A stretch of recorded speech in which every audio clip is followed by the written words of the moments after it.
Hello everyone, welcome back to our channel and I Suchi Rana welcomes you all in monthly current affairs session of October 2020. As promised that we will come up soon with the monthly current affairs session also. So here we are with the October monthly current affairs session, and in today's current affairs session we will be discussing various areas that help us in our examination. Basically ये जो areas होते हैं ये हमारे exam में काफी बड़ा role इनका होता है। तो एक बार वो एरियाज पहले हम देख लेते हैं कि आज के करंट अफेयर के सेशन में जितने भी हमारे मंथली करंट अफेयर्स के सेशन होंगे, इस सारे सेशन में हम ये एरियाज तो कवर करते ही हैं। ठीक है, कभी कोई अपॉइंटमेंट्स होता है, कभी इंपॉर्टेंट फेस्टिवल्स होते हैं, कभी कोई बुक के बारे में हम डिस्कस करते हैं, लेकिन आज के मंथली करंट अफेयर्स सेशन में हम अक्टूबर के मंथ में जितने भी ये सारे चीजें हुए हैं वो सारे ही क्वेश्चंस हमने इंक्लूड किए हैं, चाहे वो इंपॉर्टेंट डेज हों, इंपॉर्टेंट फेस्टिवल्स हों जो किसी राज्य के पर्टिकुलर फेस्टिवल्स होते हैं और किसी टाइम पर मनाए जाते हैं, तो वो भी हम यहाँ पर डिस्कस करेंगे।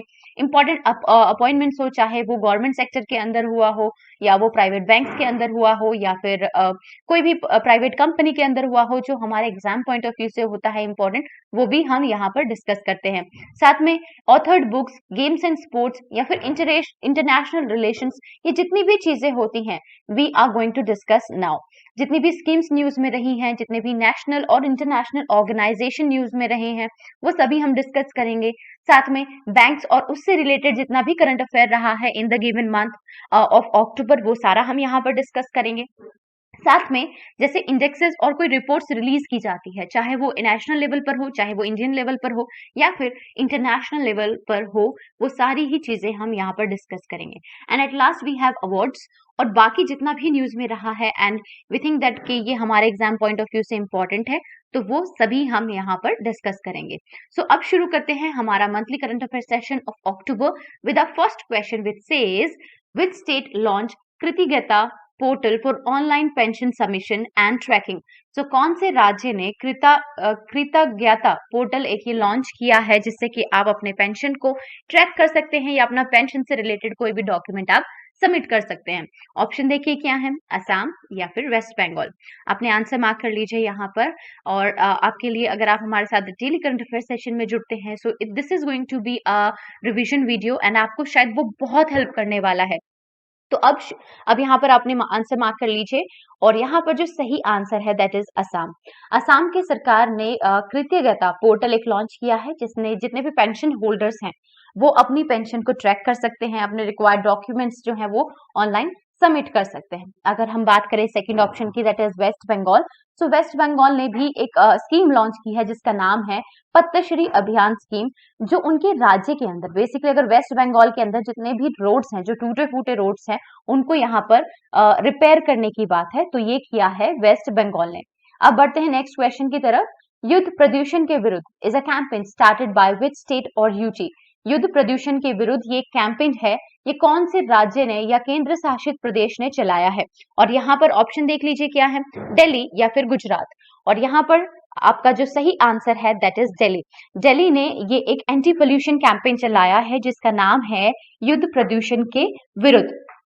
इसमें क्या होगा कि बेसिकली जैसे कि आप सभी जानते होंगे कि दिल्ली के अंदर जो पोल्यूशन है वो हमेशा बहुत ज्यादा होता है, स्पेशली जब हम बात करते हैं अराउंड द ईयर, जब दिवाली का टाइम होता है, जब फायर क्रैकर्स होते हैं, during that time the pollution is at the highest. और वैसे भी दिल्ली के अंदर पोल्यूशन रहता है, तो ये एक एंटी पोल्यूशन कैंपेन है जिसका नाम है युद्ध प्रदूषण के विरुद्ध। साथ में गवर्नमेंट ऑफ दिल्ली ये भी प्रिपेयर कर रही है कि वो एक मोबाइल एप्लीकेशन भी लॉन्च करने वाली है जिसका नाम है ग्रीन दिल्ली। इसमें क्या होगा, जो लोग हैं और उनके आसपास कोई भी पोल्यूशन कॉजिंग एक्टिविटीज हो रही हैं, जैसे कि मान लीजिए कूड़ा जलाना हो गया या इंडस्ट्रियल पोल्यूशन बढ़ रहा है उनके इलाके में, तो वहां पर वो चीज मतलब एक तरीके से फोटो खींच के आप राज्य सरकार को इसका नोटिस दे सकते हैं कि देखिए यहाँ पर हमारे एरिया में ये हो रहा है जबकि ये सही नहीं है। तो ऐसा करने का भी दिल्ली का प्लान है। अब नेक्स्ट क्वेश्चन की तरफ बढ़ते हैं। ओके, सो गुजरात के बारे में अगर हम बात करें तो गुजरात की राज्य सरकार ने एक डिजिटल सेवा सेतु प्रोग्राम लॉन्च किया है, जिससे कि ये प्रोग्राम है to ensure optimum utilisation of technology for public welfare in rural areas. तो यहाँ पर सही तरीके से टेक्नोलॉजी का इस्तेमाल किया जा सके फॉर पब्लिक वेलफेयर, और कहाँ पर ग्रामीण क्षेत्रों के अंदर ये एक सेवा है, एक सेवा सेतु है जो डिजिटली फोकस करता है, टेक्नोलॉजी के ऊपर फोकस करता है। तो अगर आपके सामने क्वेश्चन आता है कि डिजिटल सेवा सेतु से रिलेटेड कोई भी चीज, तो वो आपको याद रखना है कि that is from the state government of Gujarat. ठीक है, आई होप इट्स क्लियर। अब नेक्स्ट क्वेश्चन की तरफ बढ़ते हैं। Which bank has launched MSME Prerna? तो एमएसएमई प्रेरणा नामक ये एक चीज है, एक एप्लीकेशन है। सो ये कौन से बैंक ने लॉन्च किया है? ऑप्शन देखिए, इंडियन बैंक या फिर स्टेट बैंक ऑफ इंडिया। अब ये क्या है एमएसएमई प्रेरणा, ये तो हम अभी डिस्कस करेंगे, लेकिन आप अपना आंसर मार्क कर लीजिए यहाँ पर। और जो सही आंसर है दैट इज इंडियन बैंक। ठीक है, इंडियन बैंक ने ये एमएसएमई प्रेरणा नामक एक स्कीम लॉन्च की है, जिसके अंदर जितने भी एमएसएमई है, जो भी नए एंटरप्रेन्योर्स हैं, उनको एम्पावर करने की बात है। ठीक है, so public sector lender Indian Bank has launched MSME Prerna, an online business mentoring programme for MSME. ठीक है, तो जितने भी, एज आई टोल्ड यू, कि ये एंटरप्रेन्योर्स को एम्पावर करने के लिए है, तो इंडियन बैंक के अंदर कैपेसिटी बिल्डिंग वर्कशॉप्स जो है वो कराई जाएंगी इन डिफरेंट एरियाज। ओके, और वहां पर अगर मान लीजिए जैसे 12 वर्कशॉप के करीब यहाँ पर कराए जाने की बात थी, एज सच हमने अपने डेली करंट अफेयर्स में भी इसके बारे में डिस्कस किया था। तो यहाँ पर स्किल डेवलपमेंट प्रोग्राम होगा जिसमें कैपेसिटी बिल्डिंग वर्कशॉप्स की जाएंगी। और जिस जिस राज्य में ये होगी, मान लीजिए कि वहां के जो एंटरप्रेन्योर्स हैं उनको हिंदी भाषा नहीं आती है या कोई और जो लैंग्वेज है वो उनको समझ नहीं आती है, तो वहां की लोकल लैंग्वेजेस में भी ये जो एमएसएमई प्रेरणा नामक जो वर्कशॉप्स होने जा रही हैं इसके अंडर में, वो की जाएंगी। ठीक है, और इंडियन बैंक इसको कराएगा अपने ब्रांचेस के अंदर। अब नेक्स्ट क्वेश्चन देखते हैं। Kiran Rijiju launches new logo of SAI. What is SAI? Kiran Rijiju ने अभी हाल ही में अक्टूबर के महीने में नया लोगो लॉन्च किया था। किसका? एसएआई, साई का। तो साई स्टैंड्स फॉर, साई की डेफिनेट वो बतानी है हमें, फुल फॉर्म क्या है। ऑप्शन देखिए, स्किल्ड एजेंसी ऑफ इंडिया या फिर स्पोर्ट्स अथॉरिटी ऑफ इंडिया। और यहाँ पर जो आपका सही आंसर है that is sports authority of India का नया लोगो लॉन्च किया था हमारे स्पोर्ट्स मिनिस्टर ने, जिनका नाम है किरण रिजिजू। ठीक है, I hope it's clear to everyone. अब नेक्स्ट क्वेश्चन देखते हैं। हु प्रेजेंटेड स्वच्छ भारत अवार्ड्स 2020? स्वच्छ भारत अवार्ड्स 2020 किसने प्रेजेंट किया है? ऑप्शन देखिए, श्री गजेंद्र सिंह शेखावत या फिर श्री राजनाथ सिंह। और यहाँ पर जो सही आंसर है दैट इज श्री गजेंद्र सिंह शेखावत। ये क्या है? यूनियन मिनिस्टर हैं फॉर जल शक्ति। ठीक है, इन्होंने ये प्रेजेंट किए हैं, ये अवार्ड्स दिए हैं जिनका नाम है स्वच्छ भारत अवार्ड्स 2020। बेसिकली अवार्ड्स जो है ये वर्चुअली कंडक्ट कराए गए बिकॉज ऑफ द पेंडेमिक। और ये जो अवार्ड्स हैं ये कई स्तर पर दिए जाते हैं, हमने इसके बारे में डिटेल में डिस्कस किया था when we discussed it in our daily current affair session, कि ये राज्य स्तर पर होते हैं, यूटीज के लिए होते हैं, डिस्ट्रिक्ट्स के लिए होते हैं, ब्लॉक्स के लिए भी होते हैं। ठीक है, तो यहाँ पर ये अलग अलग कैटेगरीज में ये अवार्ड्स दिए जाते हैं। एंड द मिनिस्ट्री ऑफ जल शक्ति इज ऑब्जर्विंग द स्वच्छ भारत दिवस 2020 ऑन 2 अक्टूबर। यहाँ पर एक इंपॉर्टेंट चीज भी है कि 2 अक्टूबर को हम स्वच्छ भारत दिवस भी सेलिब्रेट करते हैं, और मिनिस्ट्री ऑफ जल शक्ति इसको ऑब्जर्व कर रही है 2020 में। ठीक है, आई होप इट्स क्लियर। और इस साल हम मार्क कर रहे हैं 6 साल टू लॉन्च द स्वच्छ भारत मिशन, जो कि प्रधानमंत्री जी ने शुरू किया था, प्राइम मिनिस्टर नरेंद्र मोदी ने शुरू किया था स्वच्छ भारत मिशन नाम एक कैंपेन। तो इसको अब हम कंप्लीट कर रहे हैं इसके 6 साल इन इंडिया। अब नेक्स्ट क्वेश्चन की तरफ बढ़ते हैं।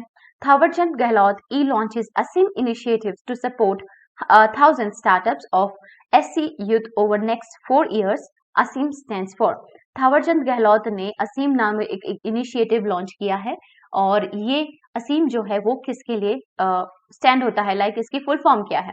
अब देखिए, Ambedkar social innovation and incubation mission या फिर अटल इनोवेशन मिशन। और यहाँ पर जो सही आंसर है that is Ambedkar social innovation and incubation mission. इसके अंदर क्या होगा? Under Aseem 1000 SC students would be identified in the next 4 years having startup ideas through the technology business incubators in various high educational institution। तो देखिए यहाँ पर 1000 SC category के जो यूथ हैं, जो स्टूडेंट्स हैं, उनको आइडेंटिफाई करने की बात है आने वाले 4 सालों में, जिनको स्टार्टअप, बेहतरीन स्टार्टअप आइडियाज है जिनके पास। ठीक है, and that is also through the technology business incubators. They will be funded rupees 30 lakhs in 3 years, और इनको 30 लाख रुपए दिए जाएंगे in the coming 3 years। as equity funding so that they can translate their startup ideas into commercial ventures। और जिससे कि ये पैसा जो दिया जाएगा वो किस लिए दिया जाएगा कि जो उनका आइडिया है, जो उनकी बिजनेस आइडियाज है, उनको वो कमर्शियल वेंचर्स में ला सकें या अपना काम शुरू कर सकें। Successful ventures would further qualify for venture funding of up to ₹5 crore from the venture capital fund of SC for एससीज। और उसके बाद जब उनके ये जो उन्होंने स्टार्टअप किया है वो सक्सेसफुल हो जाएगा तो उनके उसके बाद भी उनको फंडिंग दी जाएगी, that will be of ₹5 crore की यहाँ पर उनको फंडिंग दी जाएगी from the venture capital funds, जो कि एससीज के लिए होता है। SC categories as you know के ये होते हैं शेड्यूल कास्टेस। ठीक है, अब नेक्स्ट क्वेश्चन की तरफ बढ़ते हैं। Who tops Forbes highest paid actress list 2020? Forbes की सबसे ज्यादा पे या सैलरीड एक्ट्रेस कौन सी है? ऑप्शन देखिए, एमा वॉटसन या फिर सोफिया वर्गरा। और यहाँ जो सही आंसर है दैट इज सोफिया वर्गरा 2020 की फोर्ब्स के अनुसार हाईएस्ट पेड एक्ट्रेस है। Next question, Who tops the Forbes India Rich List for 30th consecutive year?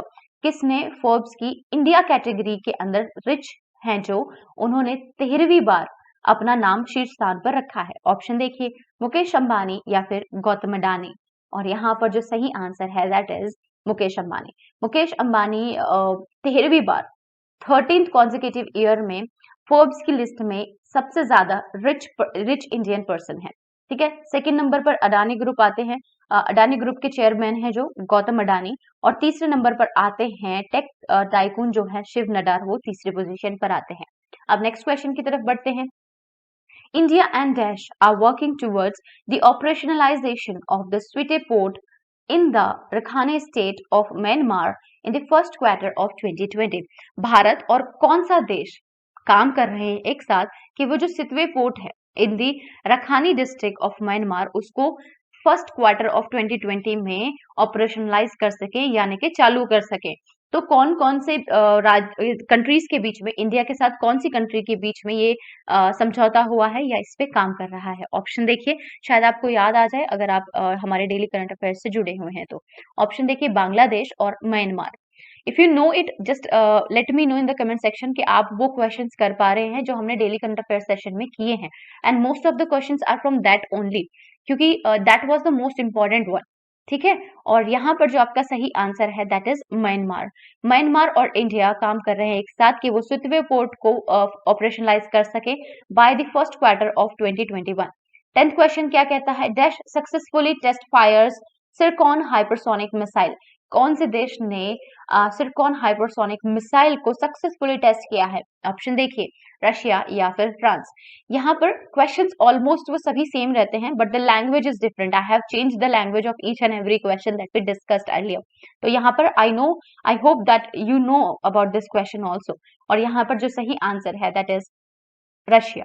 ठीक है, तो रशिया ने टेस्ट फायर कर लिए हैं सिरकॉन हाइपरसोनिक मिसाइल्स जो हैं successfully in the month of October.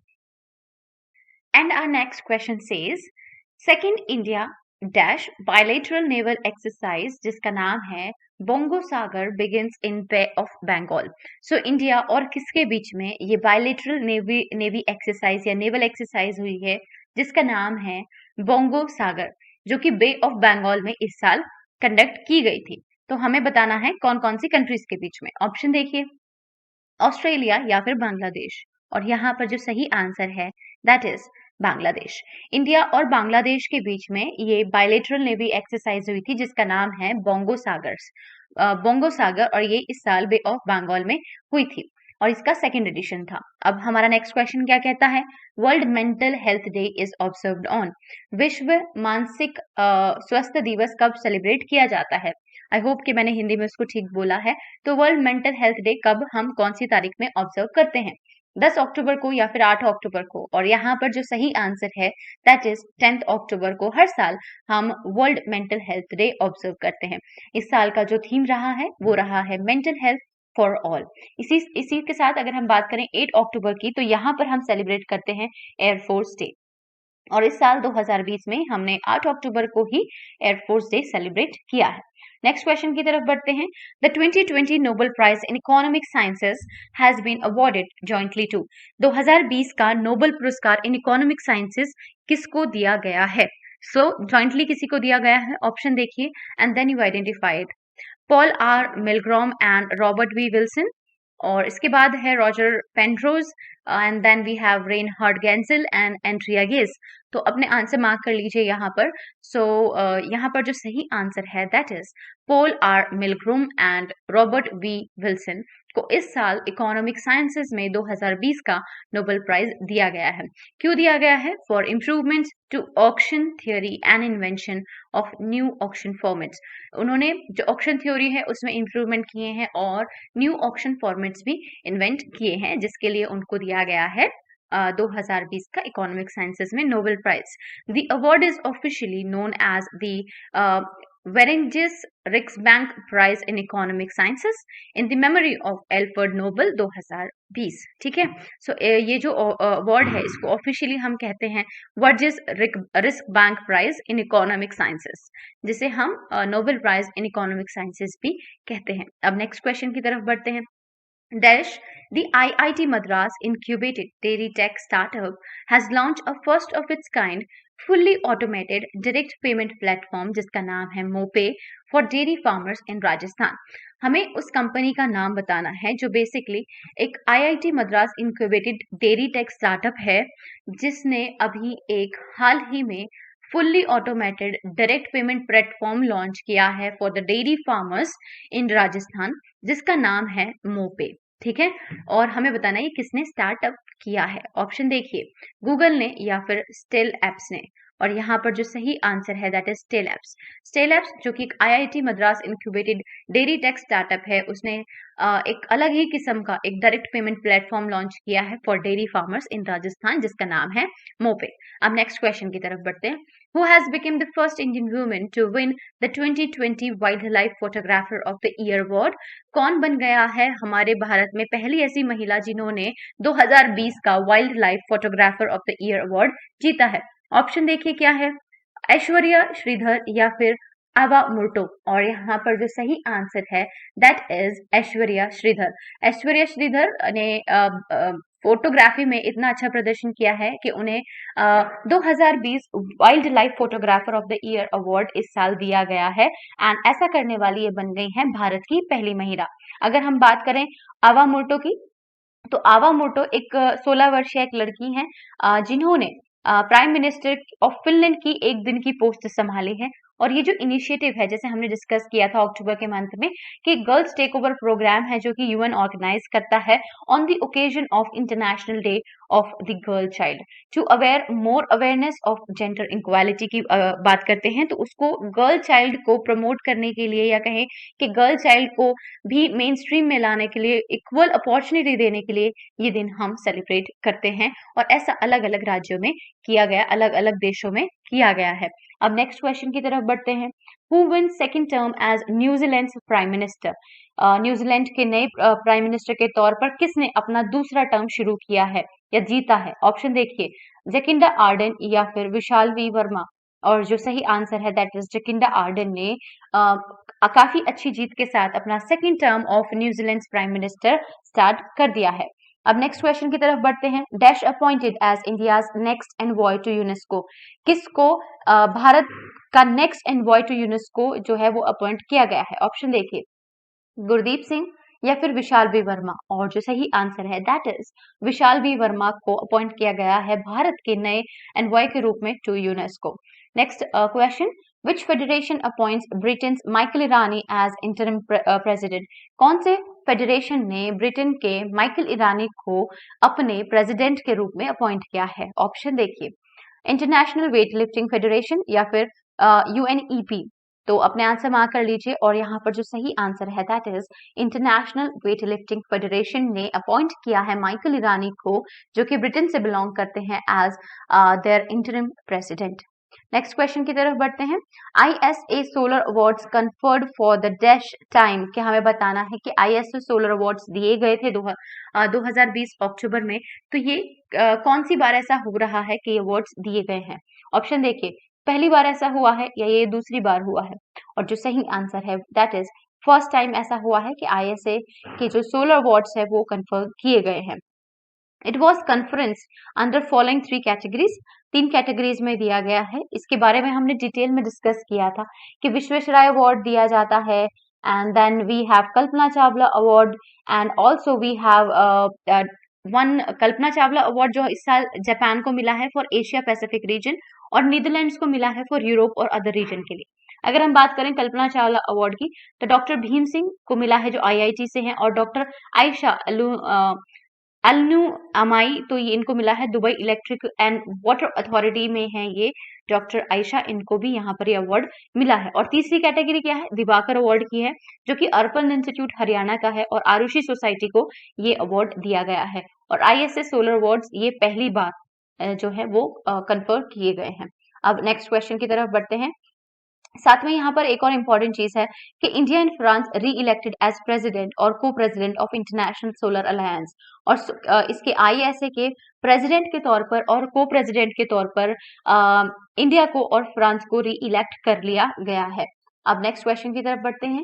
Axis Bank launches ace credit card in collaboration with Des and Visa. So Axis Bank ने लॉन्च किए थे ace credit cards, if you remember, तो वो किन के कोलैबोरेशन में किए हैं? एक तो वीजा है और दूसरा कौन है? ऑप्शन देखिए, अमेजॉन पे या फिर गूगल पे। और यहाँ जो सही आंसर है दैट इज गूगल पे। अमेजॉन ने अपने एस क्रेडिट कार्ड्स जो लॉन्च किए थे वो गूगल पे और वीजा के साथ लॉन्च किए थे। Next question, which bank partners with Apollo hospital to launch the healthy life programme for its customer? कि यहाँ पर कौन से बैंक ने अपोलो हॉस्पिटल्स के साथ एक अलग तरीके का एक पार्टनरशिप, एक कहे कि नई तरीके की स्कीम यहाँ पर लॉन्च की है, जिसका नाम है द हेल्दी लाइफ प्रोग्राम, और वो कौन से बैंक के कस्टमर्स के लिए है? तो ये जो पार्टनरशिप हुई है अपोलो हॉस्पिटल्स के बीच में और एक बैंक के बीच में, तो हमें यहाँ पर इस बैंक का नाम बताना है। ऑप्शन देखिए, एचडीएफसी बैंक या फिर आईसीआईसीआई बैंक। और यहाँ पर जो सही आंसर है that is HDFC bank. HDFC bank ने अपोलो हॉस्पिटल्स के साथ पार्टनरशिप किया है और एक प्रोग्राम लॉन्च किया है जिसका नाम है हेल्दी लाइफ प्रोग्राम। इसमें क्या होगा कि जितने भी एचडीएफसी के कस्टमर्स हैं उनको 24/7 अपोलो हॉस्पिटल्स में मेडिकल फैसिलिटी दी जाएगी, और यहाँ पर अगर मान लीजिए कि उनके जो मेडिकल एक्सपेंसेस हैं वो बहुत ज़्यादा हो जाते हैं, तो वहाँ पर उनको और भी सुविधाएं वहाँ पर उपलब्ध कराई जाएंगी। तो एचडीएफसी बैंक ने पार्टनर किया है अपोलो हॉस्पिटल के साथ। अब नेक्स्ट क्वेश्चन की तरफ बढ़ते हैं। Which bank has won the central bank of the year award 2020? कौन से बैंक ने central bank of the year award 2020 अपने नाम किया है? ऑप्शन देखिए, बैंक ऑफ इंग्लैंड या फिर बैंक ऑफ घाना। और यहाँ पर जो सही आंसर है दैट इज बैंक ऑफ घाना बन गया है इस साल का 2020 का central bank of the year. ठीक है, और यहाँ पर एक इम्पॉर्टेंट चीज है कि मार्क कर्नी को, जो कि गवर्नर है ऑफ बैंक ऑफ इंग्लैंड, उनको चुना गया है as the governor of the year at the central bank of the year award 2020। जब ये central bank of the year award दिए जा रहे थे उसी टाइम पर गवर्नर ऑफ द ईयर का अवार्ड भी दिया गया, और ये किसके नाम गया? मार्क कार्नी के नाम गया, जो कि गवर्नर है बैंक ऑफ इंग्लैंड के। नेक्स्ट क्वेश्चन की तरफ बढ़ते हैं। दे विचवा करनी, ये एक ऑटोबायोग्राफी है, ये किसकी ऑटोबायोग्राफी है? Is an autobiography of home of the following. ठीक है, ऑप्शन देखिए, डॉक्टर वाला साहेब विल्के पाटिल या फिर डॉक्टर बी आर अम्बेडकर। और यहाँ पर जो सही आंसर है दैट इज डॉक्टर बाला साहेब विल्के पाटिल। और ये जो ऑटोबायोग्राफी है जिसका नाम है देह विचवा करनी, इसका बेसिकली अगर हम मीनिंग जाने तो इसका मीनिंग होता है अपनी लाइफ को दूसरे किसी नोबल काम के लिए समर्पित करना, अपने जिंदगी को किसी नोबल कार्य के लिए समर्पित करना, इसका मतलब है देह विचवा करने का। और इस ऑटोबायोग्राफी को रिलीज किसने किया? ये किया प्राइम मिनिस्टर नरेंद्र मोदी ने, ऑफ फॉर्मर यूनियन मिनिस्टर जो हमारे रहे हैं जिनका नाम है डॉक्टर बाला साहेब विल्खे पाटिल। ये एक वीडियो कॉन्फ्रेंसिंग के थ्रू इनकी ऑटोबायोग्राफी को हमारे पीएम साहब ने, नरेंद्र मोदी जी ने इसको लॉन्च किया है। नेक्स्ट क्वेश्चन की तरफ बढ़ते हैं। द बैटल ऑफ बिलोंगिंग, ये एक पुस्तक है, is authored by dash to hit stands in November 2020, कि नवंबर 2020 में ये जो पुस्तक है वो आएगी, लेकिन द बैटल ऑफ बिलोंगिंग नामक ये पुस्तक जो है ये किसके द्वारा ऑथर की गई है? ऑप्शन देखिए, शशि थरूर या फिर अरुंधति रॉय। और आंसर जो आपका यहाँ पर हो जाएगा दैट इज शशि थरूर। शशि थरूर के द्वारा ये पुस्तक लिखी गई है जिसका नाम है द बैटल ऑफ बिलोंगिंग, और ये नवंबर के मंथ में सामने आएगी। और अगर हम अभी पिछले कुछ टाइम की बात करें तो अरुंधति रॉय की ये पुस्तक सामने आई है जिसका नाम है आजादी, फ्रीडम, फैक्सिज्म एंड फिक्शन। ये सितंबर 2020 में सामने आई है। नेक्स्ट क्वेश्चन की तरफ बढ़ते हैं। SLENEX 20 is a maritime exercise between SLENEX 20 ये एक मैरिटाइम एक्सरसाइज है किन देशों के बीच में? ऑप्शन देखिए, इंडिया, श्रीलंका, इंडिया, चाइना। और यहाँ पर जो सही आंसर है दैट इज इंडिया श्रीलंका के बीच होने जा रही है SLENEX 20। एक मैरिटाइम एक्सरसाइज है, एक नेवल एक्सरसाइज है, और ये 8वीं बार ऐसा हो रहा है। ये 8वां एडिशन है जब इंडिया और श्रीलंका की ये मैरिटाइम एक्सरसाइज कंडक्ट की जा रही है। Next question. APVAC Corona after Sputnik V are coronavirus vaccine released by which country? So, as you know के स्पुतनिक वी एक कोरोना वायरस नामक एक वैक्सीन रिलीज की गई थी पहले भी, और उसके बाद एक और वैक्सीन सामने आई है दैट इज एपीवॉक कोरोना। तो ये जो है ये कौन सी कंट्री के द्वारा रिलीज किया गया है? ऑप्शन देखिए, रशिया या फिर फ्रांस। और यहाँ पर जो आपका सही आंसर है दैट इज रशिया। रशिया ने ही स्पुतनिक वी भी एक वो कोरोना वायरस वैक्सीन थी वो रिलीज की थी। उसके बाद वो दूसरी वैक्सीन के साथ सामने आए दैट इज एपीवैक कोरोना, और ये भी रशिया के द्वारा ही रिलीज की गई। और यहाँ पर अगर हम बात करें फ्रांस की तो इंडिया एंड फ्रांस इनको री इलेक्ट किया गया है आईएसए के प्रेसिडेंट और को प्रेसिडेंट के रूप में, जैसे हमने पहले भी डिस्कस किया है। अब next question, which state becomes India's first Har Ghar Jal state by providing tap water connection to every rural household? तो हमारे भारत में ऐसा कौन सा पहला राज्य बन गया है जिसके हर घर में जल की सुविधा और टैप कनेक्शन है, टैप वाटर कनेक्शन अवेलेबल है in the rural areas? Basically अगर हम बात करें ग्रामीण क्षेत्रों की, तो हर घर में जल, ये कौन सा हमारे कंट्री का राज्य बन गया है? ऑप्शन देखिए, महाराष्ट्र या फिर गोवा। और आपका जो सही आंसर है यहाँ पर दैट इज गोवा। गोवा बन गया है हमारे भारत का पहला राज्य जिसके हर एक ग्रामीण घरों में, मतलब गांव के घरों में टैप वाटर कनेक्शन है और हर घर में वहां पर जल है, यानी कि वाटर अवेलेबल है। तो गोवा बन गया हमारे कंट्री का पहला ऐसा state. Next question says which government becomes first to launch tree transplantation policy? कौन सी गवर्नमेंट ने पहली बार ट्री ट्रांसप्लांटेशन पॉलिसी सामने लाई है या लॉन्च की है? ऑप्शन देखिए, दिल्ली या फिर केरला। और यहाँ पर जो सही आंसर है दैट इज दिल्ली। दिल्ली के द्वारा ये अलग तरीके की पॉलिसी सामने आई है, एक अलग तरीके का प्रोग्राम सामने आया है जिसमें ट्री ट्रांसप्लांटेशन की बात की गई है। केरला की बात करें तो Kerala has become the first state in the country to have high tech classrooms and labs in all its public schools, कि जितने भी वहां पर पब्लिक स्कूल्स हैं वहां पर सभी जगह जो एजुकेशनल है वो डिजिटलाइज्ड कर दी गई है, और ऐसा करने वाला केरला बन गया है हमारी कंट्री का फर्स्ट स्टेट। नेक्स्ट क्वेश्चन की तरफ बढ़ते हैं। Dash state government launched a rupees 99 lakh state-of-the-art mobile water testing laboratory van to determine the quality of potable water. कौन से राज्य सरकार ने एक 99 लाख का एक जो लेबोरेटरी वैन है वो अपने राज्य के अंदर लॉन्च किया है जो कि वाटर की क्वालिटी नापेगा या वाटर को असेस करेगा? ऑप्शन देखिए, हरियाणा या फिर कर्नाटका। और यहाँ पर जो सही आंसर है दैट इज हरियाणा। हरियाणा की गवर्नमेंट ने एक 99 लाख का एक state of art mobile testing water testing laboratory एक वैन जो है वो लॉन्च की है जो कि वहां पर पानी की जो क्वालिटी है उसको नापेगा, असेस करेगा। तो हरियाणा के द्वारा ये एक ग्रेट इनिशिएटिव है। अब हम देखते हैं next question. I have already discussed about this, और यहाँ पर ये एक इम्पॉर्टेंट चीज ये है यहाँ पर दैट इज कि ये जल जीवन मिशन के अंदर ये एक इनिशिएटिव है जो लिया गया है। नेक्स्ट क्वेश्चन की तरफ बढ़ते हैं। On 12 October 2020 prime minister Narendra Modi released a commemorative coin of rupees dash to mark the birth centenary of Rajmata Vijaya Raja Sindhya, one of the founder member of the ruling BJP, through a virtual ceremony. तो 12 अक्टूबर 2020 को prime minister Narendra Modi के द्वारा एक coin release किया गया, और वो किसके बर्थ एनिवर्सरी को मार्क करने के लिए था? तो राजमाता विजया राजे सिंधिया, इनके बर्थ एनिवर्सरी को मार्क करने के लिए था, जो कि एक फाउंडर मेंबर थी बीजेपी की।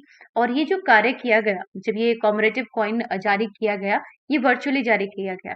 तो ये जो राजमाता विजया राजे सिंधिया के जो कॉइन है ये कौन सा कॉइन है? ऑप्शन देखिए, क्या ये 75 रुपीज का कॉइन है या 100 रुपीज का कॉइन है? और जो यहाँ पर सही आंसर है दैट इज 100 रुपीज का कॉइन ये राजमाता विजया राजे सिंधिया को डेडिकेटेड है, जो कि प्राइम मिनिस्टर ने 12 अक्टूबर को रिलीज किया है।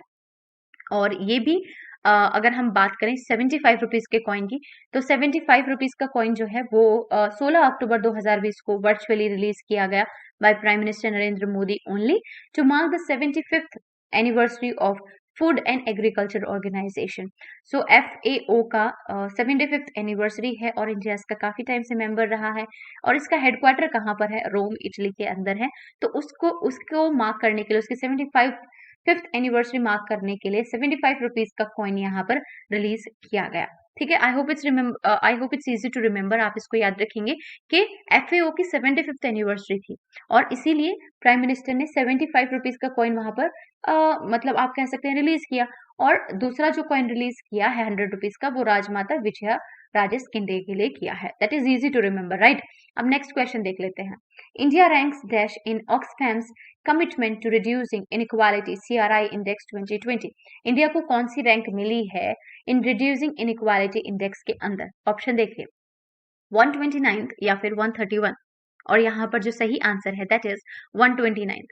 इंडिया को यहाँ पर बेसिकली अगर हम इस इंडेक्स की बात करें जिसका नाम है Oxfam's commitment to reducing inequality index 2020, तो इसमें 129th रैंक मिली है। टोटल आई थिंक 131 कंट्री ही थी वहां पर, तो यहाँ पर ये उनको रैंक मिली है। The 2020 CRI index has topped by Norway के द्वारा ये टॉप किया गया है।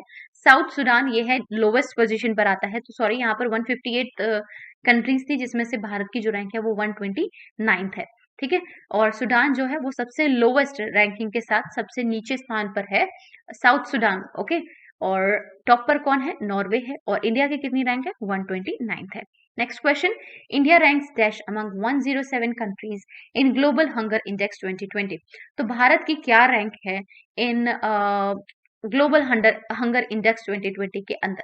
ठीक है, ऑप्शन देखिए, 94 या फिर 100। टोटल 107 कंट्रीज हैं इसके अंदर, इस इंडेक्स के अंदर, और भारत की रैंक क्या है? इसमें भारत की रैंक है 94th, और 17 countries have shared the top first to 17th rank, और 17 कंट्रीज ने शेयर की है पहले से लेकर 17वीं रैंक, और भारत की जो रैंक है वो है 94th rank. Next question, India dash most powerful country influencing Asia Pacific the US tops Asia power index. India dash most powerful country के रूप में सामने आया इन एशिया पैसिफिक, तो ये किसके द्वारा है? ये एशिया पावर इंडेक्स के द्वारा है। तो एशिया की क्या रैंक है? 4th या 3rd?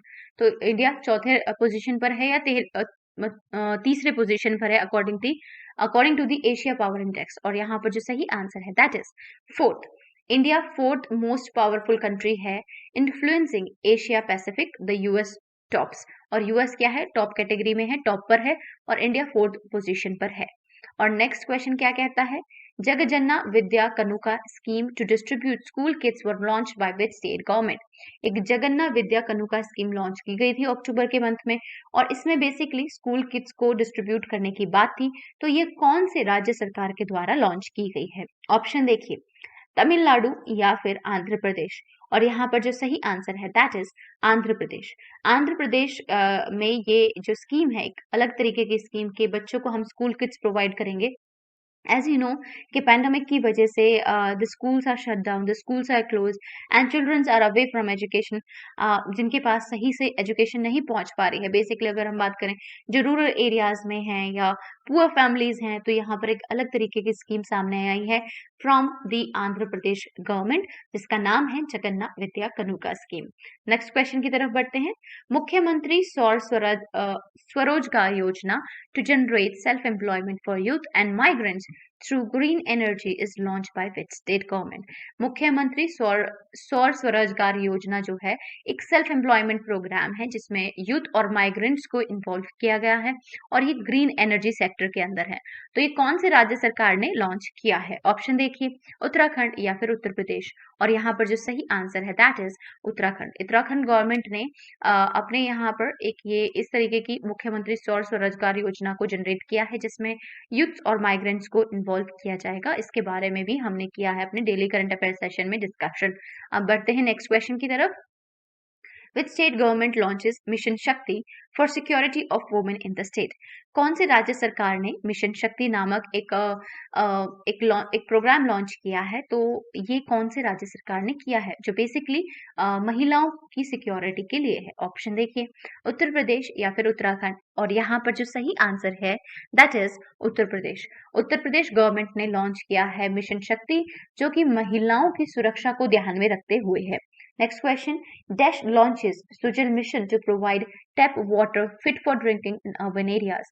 किसने लॉन्च किया है सुजल नामक एक मिशन, जिससे कि पानी जो है, टैप वाटर जो है, वो पीने के योग्य हो जाए इन दी अर्बन एरियाज, यानी कि शहरी एरियाज में। ऑप्शन देखिए, ओडिशा या फिर राजस्थान। और यहाँ पर जो सही आंसर है दैट इज ओडिशा। ये जो एक मिशन है सुजल मिशन, ये ओडिशा के थ्रू सामने आया है, ओडिशा ने लॉन्च किया है। और टैप वाटर को अच्छा बनाने की यहाँ पर बात की है, एक मुहिम है in the urban areas. Next question की तरफ बढ़ते हैं। 15 to 23 October is celebrated as. 15 से 23 अक्टूबर हम कौन से वीक के रूप में सेलिब्रेट करते हैं? ऑप्शन देखिए, इंटेलेक्चुअल प्रॉपर्टी लिटरेसी वीक या फिर इंटरनेशनल चैरिटी डे। ऑप्शन देख लीजिए और यहाँ पर अपने आंसर मार्क कर लीजिए। और जो सही आंसर है that is intellectual property literacy week के रूप में हम 15 से लेकर 13 अक्टूबर तक हम ये वीक ऑब्जर्व करते हैं। और यहाँ पर अगर हम बात करें इंटरनेशनल चैरिटी डे की, सो ये हम जो डे है वो हम बेसिकली मदर टेरेसा की बर्थ एनिवर्सरी पर हम ये सेलिब्रेट करते हैं, बिकॉज एज वी नो कि Mother Teresa is known for सेवा, फॉर हेल्पिंग अदर्स। और नेक्स्ट क्वेश्चन, CWG मेडलिस्ट यानी कि commonwealth games medallist shuttler dash named brand ambassador of India's first ever badminton brand transform. So commonwealth games के medallist shuttler हैं, कौन है वो, उनका नाम बताना है हमको, जिन्हें भारत के पहले बैडमिंटन ब्रांड जिसका नाम ट्रांसफॉर्म है उसका ब्रांड एम्बेसडर चयन किया गया है उनका। ऑप्शन देखिए, साइना नेहवाल या फिर चेतन आनंद। और यहाँ पर जो सही आंसर है, जिनको ब्रांड एम्बेसडर बनाया गया है ऑफ ट्रांसफॉर्म, वो है चेतन आनंद। ये कॉमनवेल्थ मेडलिस्ट है और इन्हीं को भारत का पहला जो बैडमिंटन ब्रांड है जिसका नाम है ट्रांसफॉर्म, उसका ब्रांड एम्बेसडर बनाया गया है। अब नेक्स्ट क्वेश्चन देख लेते हैं, who wins 2020 FL grand prix. 2020 का एफएल ग्रैंड प्रिक्स किसने अपने नाम किया है? ऑप्शन देखिए, टेमिया बेबूज या फिर लुइस हैमिल्टन। और जो सही आंसर है that is Lewis Hamilton. Lewis Hamilton ने 2020 का एफएल ग्रैंड प्रिक्स अपने नाम किया है। अब बढ़ते हैं नेक्स्ट क्वेश्चन की तरफ। This question says, who win French Open tennis 2020 in men's title. French Open tennis 2020 men title में किसने अपने नाम किया है? ऑप्शन देखिए क्या क्या है, केविन क्रेविट्स या फिर राफेल नडाल। और जो सही आंसर है दैट इज राफेल नडाल ने 2020 का फ्रेंच ओपन टेनिस टाइटल अपने नाम कर लिया है। यहाँ पर कुछ डिटेल्स है कि जो हाल ही में जो अभी ये हुआ है, जो ये टूर्नामेंट हुआ है, इसमें मेन सिंगल्स में राफेल नडाल जो कि स्पेन से हैं, इन्होंने नोवाक जोकोविक को हराकर अपने नाम ये फ्रेंच ओपन टेनिस टाइटल अपने नाम कर लिया है मेंस कैटेगरी में। वुमेन सिंगल्स की बात करें तो ईगा स्वेटेक ये पोलैंड से हैं, इन्होंने सोफिया केनिन को हराकर वुमेन सिंगल में अपने नाम ये फ्रेंच ओपन टेनिस टाइटल कर लिया है इन women single category. Men's double में अगर बात करें तो केविन क्वेटेट्स एंड एंड्रियाज मीज ऑफ जर्मनी, उन्होंने मेंस डबल में अपने नाम किया है French Open tennis title of 2020। और वुमेन्स डबल में किसने अपने नाम किया है ये टाइटल? तो टेमिया बेबूज जो हंगरी से हैं एंड क्रिस्टीना मलाडेनोविक जो फ्रांस से हैं, उन्होंने अपने ये नाम किया है। And sorry for the pronunciation that varies because of the dialect and the name is different. So next question की तरफ बढ़ते हैं। Denmark open 2020 is related to which sport. Denmark open 2020 कौन से स्पोर्ट से रिलेटेड है? ऑप्शन देखिए, tennis से या फिर बैडमिंटन से। और यहाँ पर जो सही आंसर है दैट इज बैडमिंटन से। और इस साल 2020 के अंदर Naomi Okuhara and Anders Antonsen clinch Denmark open 2020 badminton जो बैडमिंटन में खेला जाता है इस साल, नाओमी ओकुहारा ने और एंटोनसेन ने डेनमार्क ओपन टाइटल जो है ये 2020 का जीता है। अब नेक्स्ट क्वेश्चन की तरफ बढ़ते हैं। Emmanuelle Charpentier and Jennifer A Doudna wins Nobel prize 2020 in. So आपके सामने दो नाम है दैट इज एमानुएल कारपेंटर और जेनिफर एडोइंडा, इन्होंने कौन सी कैटेगरी के अंदर नोबेल प्राइज 2020 जीत अपने नाम किया है? ऑप्शन देखिए, केमिस्ट्री के अंदर या फिर फिजिक्स के अंदर, और जो सही आंसर है that is chemistry. So chemistry के अंदर एमेनुअल कारपेंटर ने और जेनिफर ए डूडना ने अपने नाम ये नोबेल प्राइज 2020 किया है। Basically royal Swedish academy of sciences के द्वारा ये नोबेल प्राइज इन केमिस्ट्री दिया जाता है और इस साल ये दो शख्सियत को दिया गया, पहला एमेनुअल कारपेंटर और दूसरी जेनिफर ए डूडना। और किस लिए दिया गया? क्योंकि उन्होंने एक जीनोम एडिटिंग मेथड एक डेवलप किया है, एक सीजर डेवलप की है, जिसे आप किसी के भी डीएनए में या जीनोम में आप एडिट कर सकते हैं, जिससे कि पहले ऐसा नहीं होता था, बट अभी ये ऐसा इनके थ्रू ये जो डिस्कवरी हुई है उससे हमें पता चला है। Emmanuelle Charpentier is a director of Max Planck unit for the sciences of pathogen, Berlin Germany के अंदर एमेनुअल कारपेंटर जो है वो डायरेक्टर है। और अगर हम बात करें जेनिफर ए डोडना, ये एक प्रोफेसर है at the university of California. ठीक है, I hope it's clear to everyone. अब नेक्स्ट क्वेश्चन की तरफ बढ़ते हैं। American poet Dash awarded the 2020 Nobel Prize in Literature for her unmistakable poetry voice that with austral beauty makes individual existence universal. So कौन से American poet को 2020 के अंदर नोबेल प्राइज इन लिटरेचर दिया गया है? ऑप्शन देखिए क्या है। ये है नित्यानंद नायक या फिर लुइस ग्लक, और जो सही आंसर है दैट इज लुइस ग्लक। इनको मिला है 2020 का Nobel prize in literature. Noted Odia poet Nityananda Nayak selected for Sarala Puraskar 2020 के लिए इनको सिलेक्ट किया गया है, जिनका नाम है नित्यानंदा नायक। ये कौन है? एक ओडिया पोएट है। अब नेक्स्ट क्वेश्चन की तरफ बढ़ते हैं। The नॉर्वेन Nobel Committee has awarded the Nobel Peace Prize for 2020 to Dash on 9th October 2020. So Norwegian Nobel Committee जो है उसने Nobel Peace Prize अनाउंस किए थे on 9th अक्टूबर 2020 को। तो ये किसको दिया गया है? ऑप्शन देखिए, वर्ल्ड फूड प्रोग्राम को या फिर यूनाइटेड नेशंस एनवायरनमेंट प्रोग्राम, जिसे हम शॉर्ट में UNEP भी कहते हैं। और इसका जो सही आंसर है इस क्वेश्चन का that is world food programme को इस साल 2020 का नॉर्वे नोबेल कमेटी ने सिलेक्ट किया है for the Nobel peace prize 2020। अब हम नेक्स्ट क्वेश्चन की तरफ बढ़ते हैं। Harvey J Alter and Charles M Rice of America and British scientist Michael Houghton conferred Nobel prize in dash. So तीन लोगों के यहाँ पर नाम दिए गए हैं, एक हार्वी जे अल्टर, दूसरे Charles M Rice of America और ब्रिटिश साइंटिस्ट हैं माइकल हॉफस्टन। तो इनको नोबेल प्राइज दिया गया है किस चीज में? तो ऑप्शन देखिए क्या है, फिजिक्स के अंदर या फिर फिजियोलॉजी और मेडिसिन, और जो सही आंसर है दैट इज फिजियोलॉजी और मेडिसिन के लिए इन तीनों को सिलेक्टेड जॉइंटली ये जो अवार्ड है ये दिया गया है। The Nobel Academy assembly of Karolinska Institute announce the 2020 Nobel prize in physiology और मेडिसिन ऑन 5th अक्टूबर 2020 को ये जो अवार्ड्स है ये अनाउंस किए गए by the Nobel Assembly of Karolinska. The award has been jointly conferred upon Harvey J. Alter, Charles M. Rice of America, and British scientist Michael Hobson for the discovery of hepatitis C virus. आपको यहाँ पर ये भी याद रखना है कि ये जो इस साल का फिजियोलॉजी और मेडिसिन का जो अवार्ड है, नोबेल प्राइज है, ये हेपेटाइटिस सी वायरस की डिस्कवरी के लिए जॉइंटली दिया गया है। अब नेक्स्ट क्वेश्चन देख लेते हैं। Nasreen Sotoudeh of Iran, Bernstein son of the United States, and Lottie Cunningham, Wren of Nicaragua, and Alice Biletsky of Belarus has won the Dash Award 2020. So the names was kind of little tough for me, but I tried to pronounce it. But sorry if I pronounce it wrong और थोड़ा मुझसे गलत हो गया तो।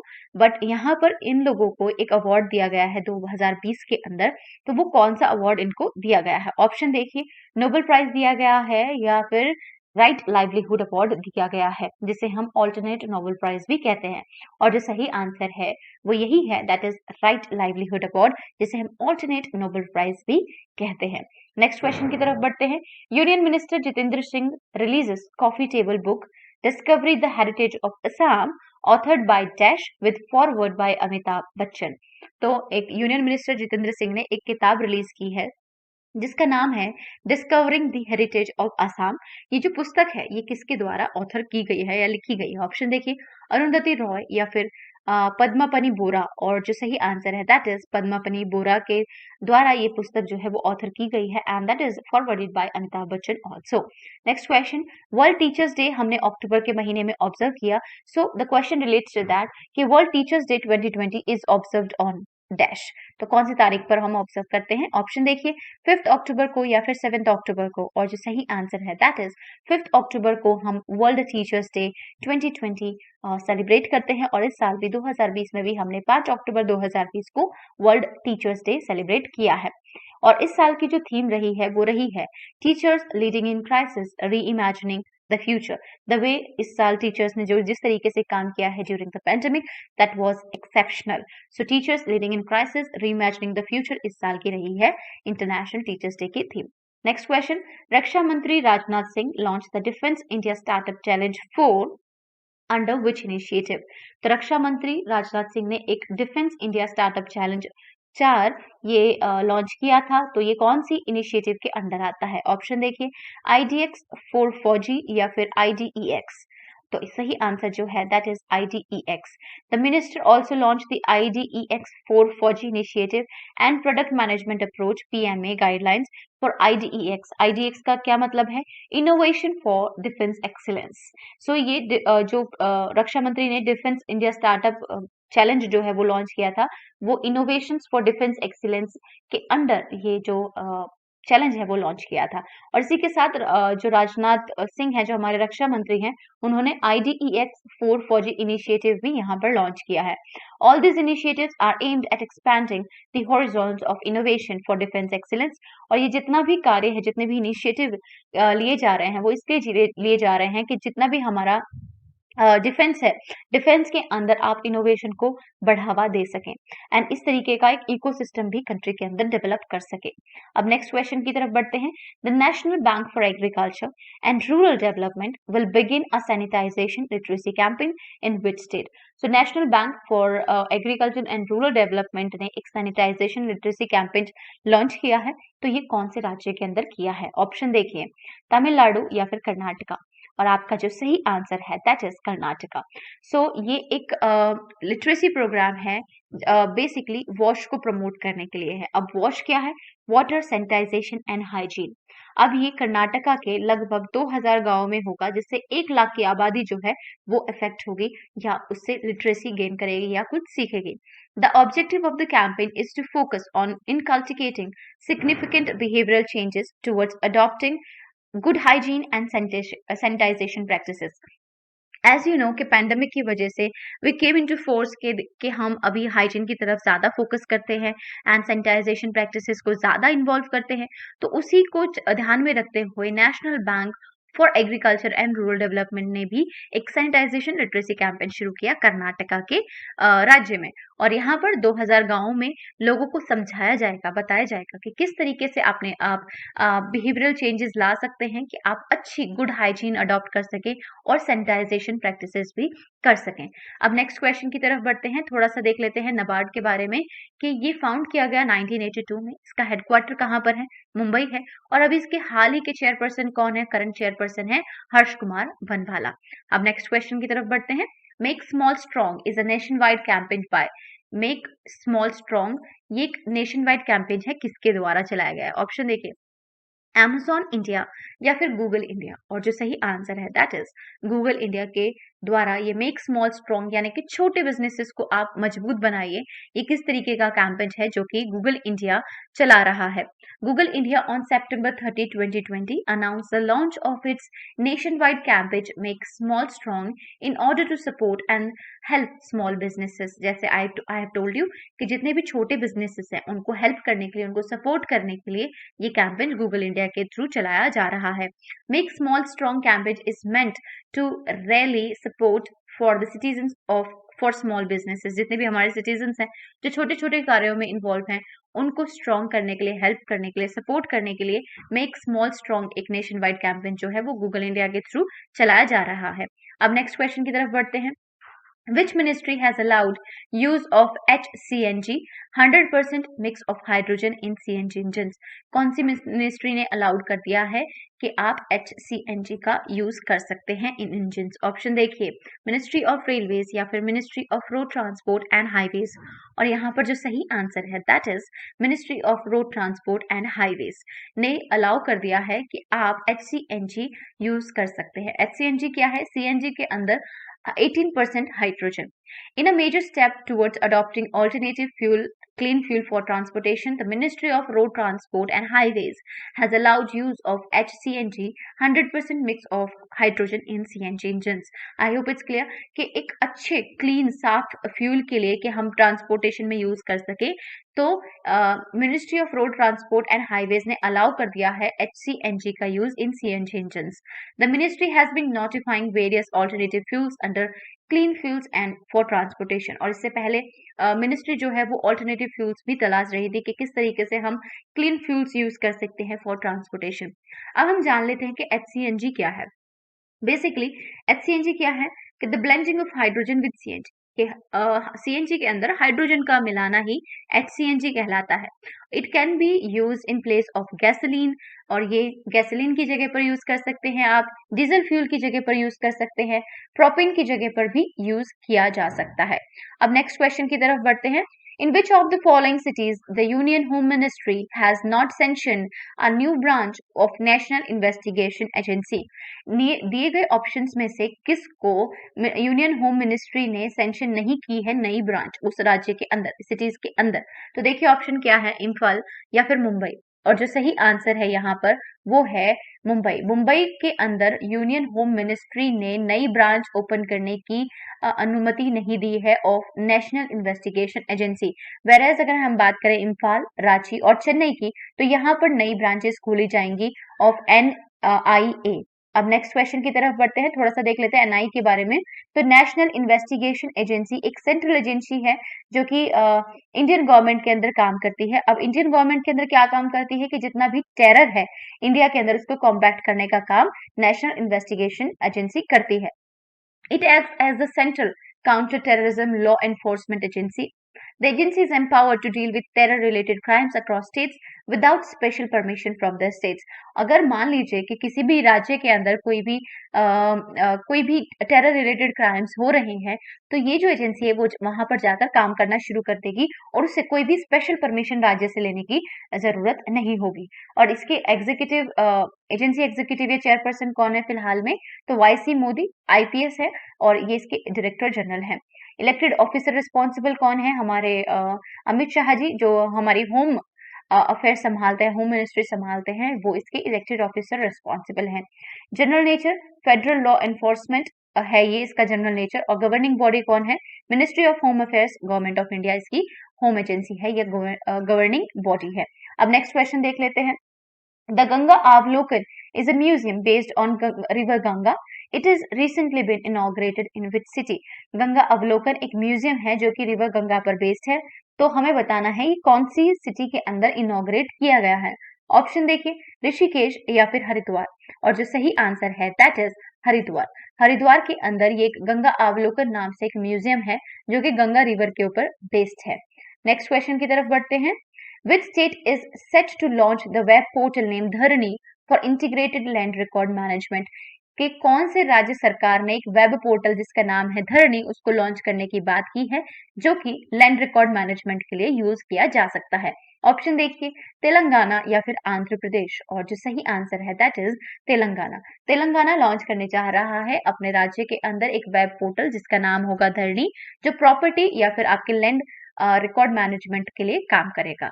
Next question, जय जवान जय किसान स्लोगन इज गिवन बाय। ये जो नारा है जय जवान जय किसान, ये किसके द्वारा दिया गया है? ऑप्शन देखिए, सरदार पटेल या फिर लाल बहादुर शास्त्री। और यहाँ पर जो सही आंसर है दैट इज लाल बहादुर शास्त्री। और यहाँ पर हम इसे क्यों डिस्कस कर रहे हैं? बिकॉज ऑन 2 अक्टूबर हमने लाल बहादुर शास्त्री जी की बर्थ एनिवर्सरी यहाँ पर सेलिब्रेट की है और ये हमारे भारत के सेकंड प्राइम मिनिस्टर भी रहे हैं और एक सीनियर लीडर रहे हैं Indian national Congress political party के। नेक्स्ट क्वेश्चन की तरफ बढ़ते हैं अभी। और इससे पहले सरदार पटेल की अगर हम बात करें तो 31 अक्टूबर को हम उनकी बर्थ एनिवर्सरी सेलिब्रेट कर चुके हैं और उन्हीं की बर्थ एनिवर्सरी को सेलिब्रेट करते हुए हम एक वीक भी सेलिब्रेट करते हैं जिसे हम कहते हैं नेशनल विजिलेंस वीक, जो कि 27 अक्टूबर से लेकर 2 नवंबर तक चलता है। नेक्स्ट क्वेश्चन क्या कहता है, crime in India 2019 report is published by. Crime in India 2019 नामक एक रिपोर्ट जारी की गई है, तो ये किसके द्वारा पब्लिश की गई है? ऑप्शन देखिए एनसीआरबी या फिर एनसीबी, और जो सही आंसर है दैट इज एनसीआरबी। एनसीआरबी के द्वारा ये जो रिपोर्ट है वो जारी की गई है। अगर हम बात करें एनसीआरबी की, that stands for national crime records bureau, और हर साल इसको एक annual crime in India report जारी करता है। इस साल 2019 में भी की है और ये कर रहा है लगातार ऐसा 1953 से हर साल एनुअल रिपोर्ट ये जारी करता है। और यहाँ पर कुछ आंकड़े हैं हमारे सामने that we are going to discuss, कि यहाँ पर ये कहते हैं कि जो क्राइम है शेड्यूल कास्टेस के लिए, ऐसी कैटेगरीज के लिए वो 7% तक बढ़ गए हैं और शेड्यूल ट्राइब्स के लिए 26% तक वो बढ़ गए हैं, अगर हम बात करते हैं 2018 और 19 के बीच में। और अगर हम रैंकिंग की बात करें तो एसटी कैटेगरीज में उत्तर प्रदेश के खिलाफ जो सबसे ज्यादा क्राइम्स हो रहे हैं वो उत्तर प्रदेश में हो रहे हैं, दूसरे नंबर पर राजस्थान और तीसरे नंबर पर बिहार। अगर हम एससी कैटेगरीज की बात करें तो मध्य प्रदेश के अंदर सबसे ज्यादा एससी कैटेगरीज में अपराध जो है वो बढ़े हैं, देन दूसरे नंबर पर राजस्थान और तीसरे नंबर पर उड़ीसा रहा है। अब नेक्स्ट क्वेश्चन कर लेते हैं। ओके, इससे पहले हमारे पास है एनसीआरबी के बारे में और डिटेल्स, किसको स्टैब्लिश किया गया 1986 में।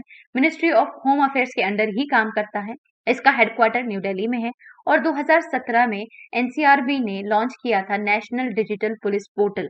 ठीक है, इसके करंट डायरेक्टर कौन है? रामफल पवार इसके करंट डायरेक्टर हैं। और कुछ और रिपोर्ट्स हैं जो एनसीआरबी रिलीज करता है, जैसे क्राइम इन इंडिया, जिसके बारे में हमने अभी डिस्कस किया। दूसरा एक्सीडेंटल रेट्स और सुसाइड्स इन इंडिया भी रिपोर्ट ये जो जारी करता है एनसीआरबी करता है।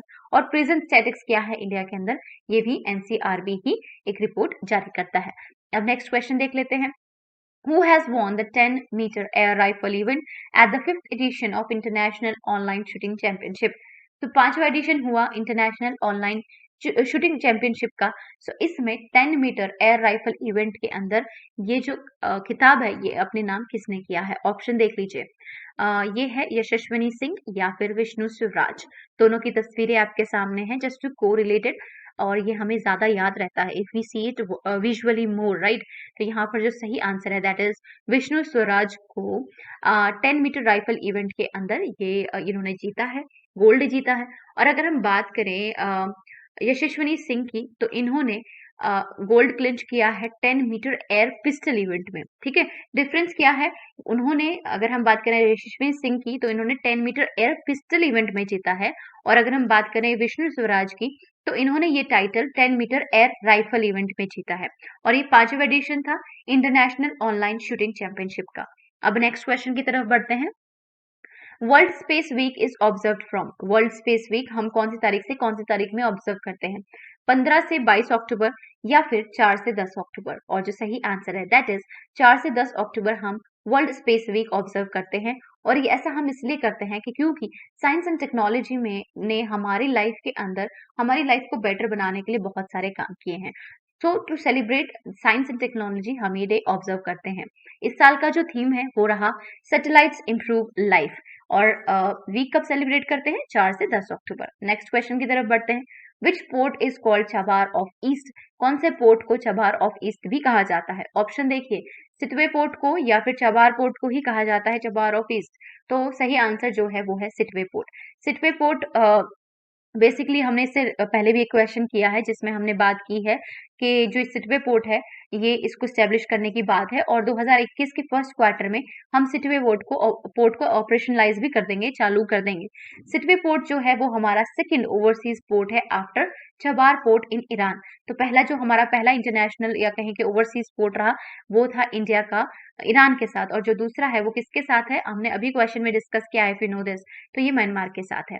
अभी जो सिटवे पोर्ट है ये एक deep water port constructed by India in 2016 at Sittwe the capital of Rakhine state in Myanmar. तो जैसे कि हमने अभी आपको बताया कि सिटवे पोर्ट जो है एक पोर्ट है जो कि इंडिया ने 2016 में इसको कंस्ट्रक्ट किया है। कहाँ पर?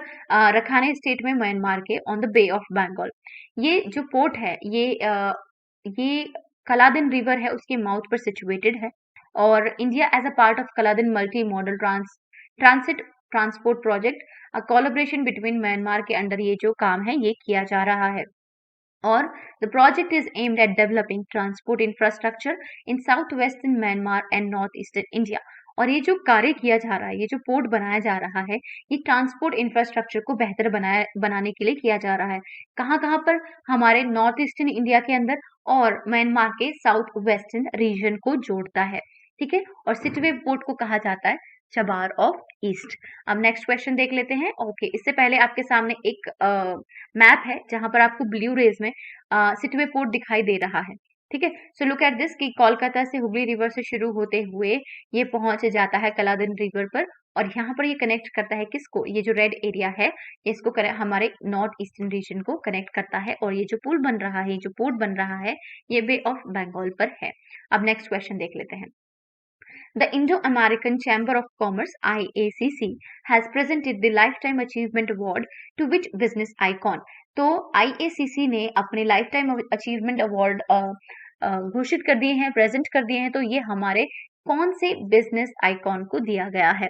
ऑलरेडी डिटेल्स है, लेकिन इससे आपको हेल्प नहीं मिल पाएगी, I am sorry for that. और यहाँ पर जो सही ऑप्शंस होंगे पहले वो देख लीजिए और फिर उसके बाद आंसर देखते हैं। मुकेश अंबानी या रतन टाटा? और जो सही आंसर है दैट इज रतन टाटा को ये आईएसीसी ने लाइफ टाइम अचीवमेंट अवार्ड दिया है, बिकॉज जिस तरीके का रतन टाटा का कंट्रीब्यूशन रहा है in the field of business, इसीलिए उनको ये award life time achievement award दिया गया है। The award was announced in the virtual event of IACC COVID crusaders award 2020। This is the first time IACC conferred the Lifetime Achievement Award to any individual. ऐसा पहली बार हुआ है कि Indo American chamber of commerce ने किसी एक individual को पहली बार लाइफ टाइम अचीवमेंट अवार्ड दिया है। अदरवाइज ये किसी ऑर्गेनाइजेशन के नाम ही जाता था, और ऐसा पहली बार हुआ है कि किसी एक इंडिविजुअल, एक पर्सन को ये अवार्ड दिया गया है। यहाँ पर for his pioneering role in the business relations of India and USA and his life achievement in global leadership. जिस तरीके से रतन टाटा की लाइफ रही है इन ग्लोबल लीडरशिप और इंडिया यूएसए के बिजनेस रिलेशनशिप को इम्प्रूव करने के लिए, तो आईएसीसी ने रतन टाटा को चूज किया है। Next question, which e-way is going to have India's first 5 animal bridges? कौन से ई-वे पर बनने जा रहे हैं भारत के पहले 5 एनिमल ब्रिजेस? ऑप्शन देखिए, दिल्ली मुंबई या दिल्ली राजस्थान। और जो सही आंसर है दैट इज दिल्ली मुंबई। दिल्ली मुंबई जो कि पास होगा हरियाणा, राजस्थान, मध्य प्रदेश, गुजरात और महाराष्ट्र से, यहाँ पर 5 एनिमल ब्रिजेस बनेंगे।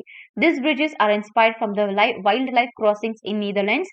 नीदरलैंड्स में ऐसे ब्रिजेस हैं और उन्हीं से इंस्पायर होकर हम अपने कंट्री के अंदर भी ये ब्रिजेस बनाने जा रहे हैं। ई-वे का मतलब है expressway. As a part of improving road infrastructure, there are many ongoing e-way projects in the country, including the longest Delhi-Mumbai Greenfield Expressway. वो कंप्लीट होने की जो अवधि है वो 2024 तक है। तो जो ये बहुत सारे ई-वे चल रहे हैं या एक्सप्रेसवे प्रोजेक्ट्स चल रहे हैं कंट्री के अंदर, और जिसमें सबसे लंबा रूट है वो है दिल्ली मुंबई ग्रीनफील्ड एक्सप्रेसवे, जहां पर ये 5 एनिमल ब्रिजेस बनने की बात है। Among all, one of the features of Delhi-Mumbai E-Way will have India's first 5 animal overpass or animal bridges with a combined length of over 2.5 kilometer for safe passage for wildlife. As you know कि अगर हम वहां से एक over passage बना देंगे या overpass बना देंगे या फिर एनिमल ब्रिजेस जिन्हें हम कहते हैं वो बना देंगे, तो जितने भी एनिमल्स हैं वो रोड पर नहीं आएंगे, और उनको रोड क्रॉस करने जब वो करते हैं और गाड़ी तेज रफ्तार से आती है तब वहां पर एक्सीडेंट्स हो जाते हैं। तो ये जो एक कहीं के जो ई-वे पर जो एनिमल ब्रिजेस बनाने की बात है दैट इज सुपर्ब, और इंडिया में ऐसा पहली बार फॉर्चुनेटली होने जा रहा है। नेक्स्ट क्वेश्चन क्या कहते हैं, Dinesh Kumar Khara has been appointed as new chairman of which bank? Dinesh Kumar Khara को कौन से बैंक का नए चेयरमैन के रूप में अपॉइंट किया गया है? ऑप्शन देखिए, एचडीएफसी या एसबीआई। और सही आंसर है दैट इज एसबीआई। एसबीआई के नए चेयरमैन के रूप में दिनेश कुमार खारा को अपॉइंट कर लिया गया है। अब नेक्स्ट क्वेश्चन की तरफ बढ़ते हैं। How many Mumbai-based startups were declared winners at the National Startup Awards 2020? मुंबई-बेस्ड startups में कितने ऐसे स्टार्टअप्स हैं जिनको स्टार्टअप अवार्ड्स के अंदर अवार्ड्स दिए गए हैं? तो आंसर देख ली, ऑप्शन देख लीजिए, फर्स्ट 1 या 2। और ऐसा हुआ है 2 स्टार्टअप्स के साथ कि मुंबई बेस्ड 2 ऐसे स्टार्टअप्स हैं जिन्हें डिक्लेयर किया गया है स्टार्टअप अवार्ड्स कैटेगरी अवार्ड 2020 के अंदर। ठीक है, और ये जो अवार्ड्स हैं ये October 6 को अनाउंस किए गए हैं। The result of the first edition of national startup award 2020 were recently release by the Ministry of commerce and industry. तो पहली बार ये नेशनल स्टार्टअप अवार्ड्स जो हैं वो दिए गए हैं। इसके बारे में हमने बहुत सारी डिटेल्स डिस्कस की हैं, so now we are not going to discuss all that. तो यहाँ पर सिर्फ थोड़ा सा इसके बारे में था कि पहली बार नेशनल स्टार्टअप अवार्ड्स घोषित किए गए, डिक्लेयर किए गए, और जिसमें मुंबई बेस्ड 2 स्टार्टअप्स को ये अवार्ड दिए गए हैं। Next question, which state becomes the first state in the country to fix the floor price for vegetables? Bharat के अंदर ऐसा कौन सा पहला राज्य बन गया है जिसने वेजिटेबल का फ्लोर प्राइस जो है वो फिक्स किया है? ऑप्शन देखिए, पंजाब या फिर केरला, और जो सही आंसर है दैट इज केरला। अब केरला ने फिक्स कर लिया है फ्लोर प्राइस ऑफ वेजिटेबल्स। इसका मतलब कि जितना प्रोडक्शन होगा, जितने भी प्रोडक्ट होंगे, उसकी क्वालिटी के हिसाब से वेजिटेबल्स के जो प्राइस हैं वो फिक्स किए जाएंगे। अगर मार्केट की दरें भी कम होती हैं तो भी फार्मर्स को उससे कम कीमत नहीं दी जाएगी, फार्मर्स को सेम ही कीमत दी जाएगी जितना फ्लोर प्राइस डिसाइड हुआ है। ठीक है, सो एक बहुत ही अच्छा इनिशिएटिव है by Kerala state government for the farmers. Next question की तरफ बढ़ते हैं। कृषि उपज मंडी एक amendment bill is approved by which state? तो कृषि उपज मंडी अमेंडमेंट बिल 2020 को कौन से राज्य ने अप्रूव कर दिया है? ऑप्शन देखिए क्या क्या है, पंजाब या फिर छत्तीसगढ़, और जो सही आंसर है that is Chhattisgarh. Chhattisgarh government ने अपने यहाँ पर कृषि उपज मंडी बिल 2020 को अप्रूव कर दिया है। The government declared that the entire state will act as a market for selling agriculture produce। कि जितना भी स्टेट है हमारा, पूरा राज्य जो है वो एक मार्केट की तरह काम करेगा। ठीक है, जितने भी एग्रीकल्चर प्रोडक्ट्स होंगे उनके एक मार्केट की तरह ही छत्तीसगढ़ गवर्नमेंट काम करेगा। This decision was taken in order to negate the center's farm laws which allowed private players to directly buy produce from farmers। और ये बेसिकली चैलेंज करता है सेंटर के फार्म लॉज को, जो प्राइवेट प्लेयर्स को अलाउ करता है इन दी इनटू फार्मर्स कि वो आप डायरेक्ट आइए और ले लीजिए। अब नेक्स्ट क्वेश्चन क्या कहता है, electricity access in India and benchmarking distribution utilities report is released by. ये एक रिपोर्ट है, ये किसके द्वारा जारी की गई है?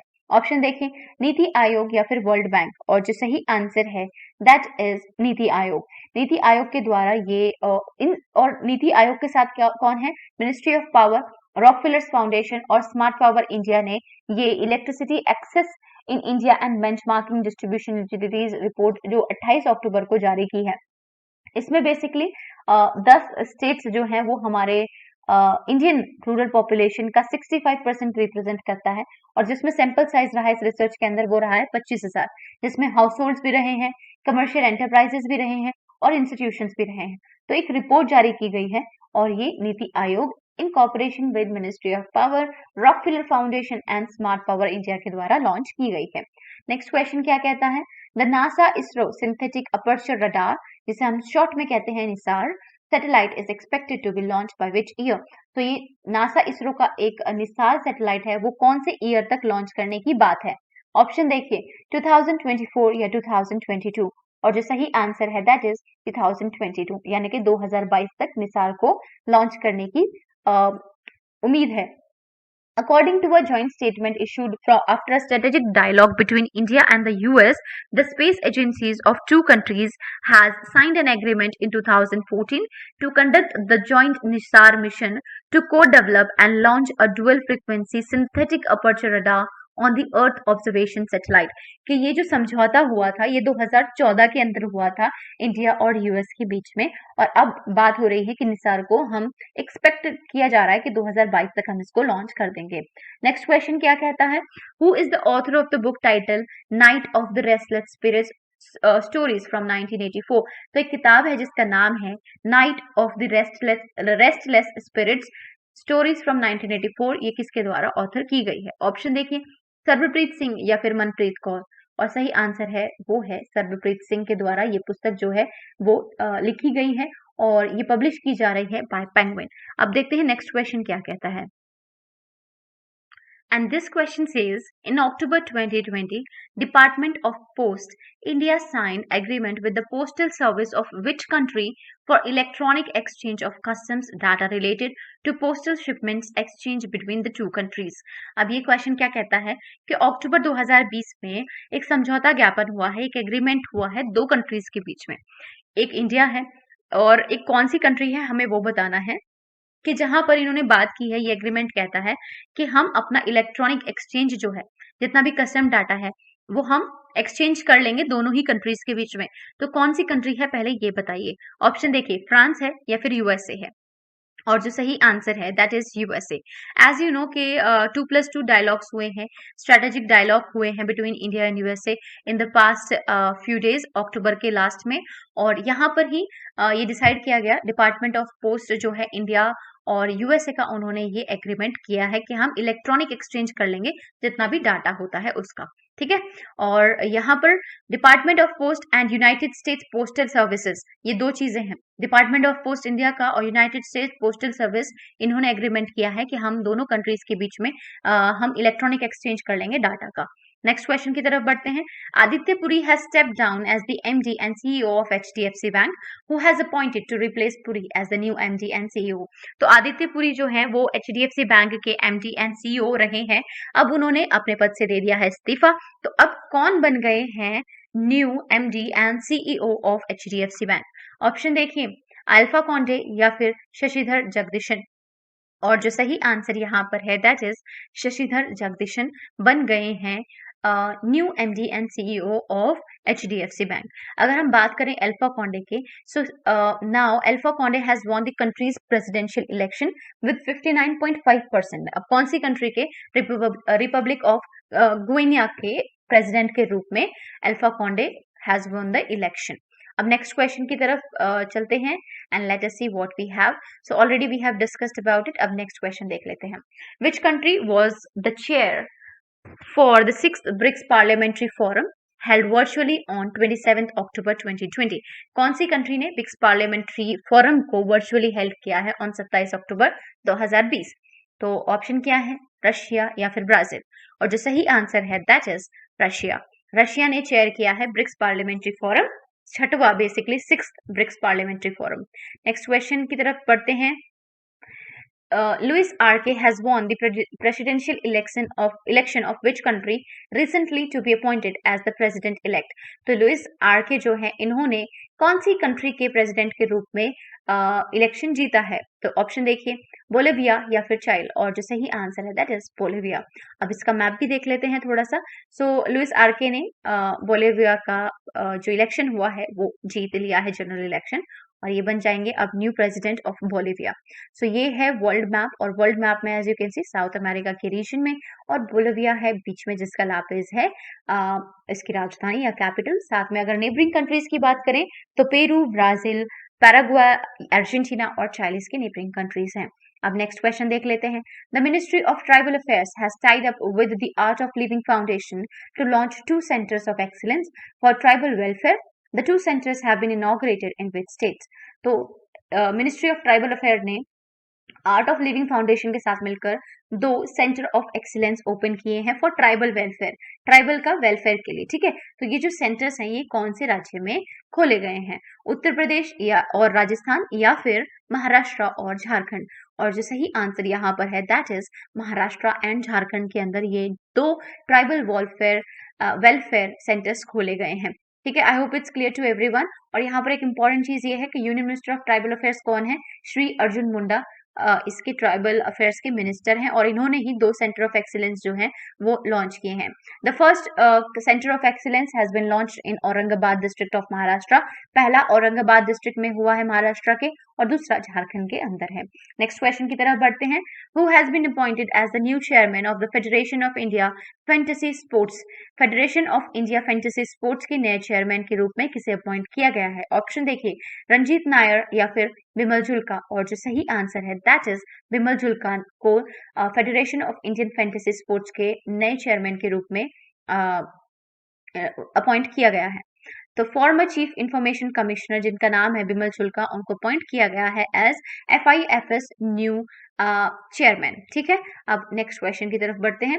When is the International Animation Day observed?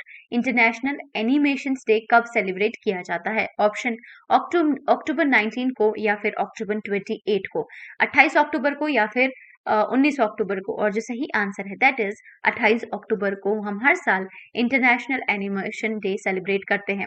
अब एनिमेशन आप सभी जानते हैं, तो उस आर्ट को सेलिब्रेट करने के लिए, उसको रिकॉग्नाइज करने के लिए, उससे उसके पीछे जुड़ी हुई पूरी जो टीम होती है, आर्टिस्ट होते हैं, साइंटिस्ट होते हैं, टेक्नीशियंस होते हैं, उन सभी को रिकॉग्नाइज करने के लिए हम ये दिन जो है वो सेलिब्रेट करते हैं।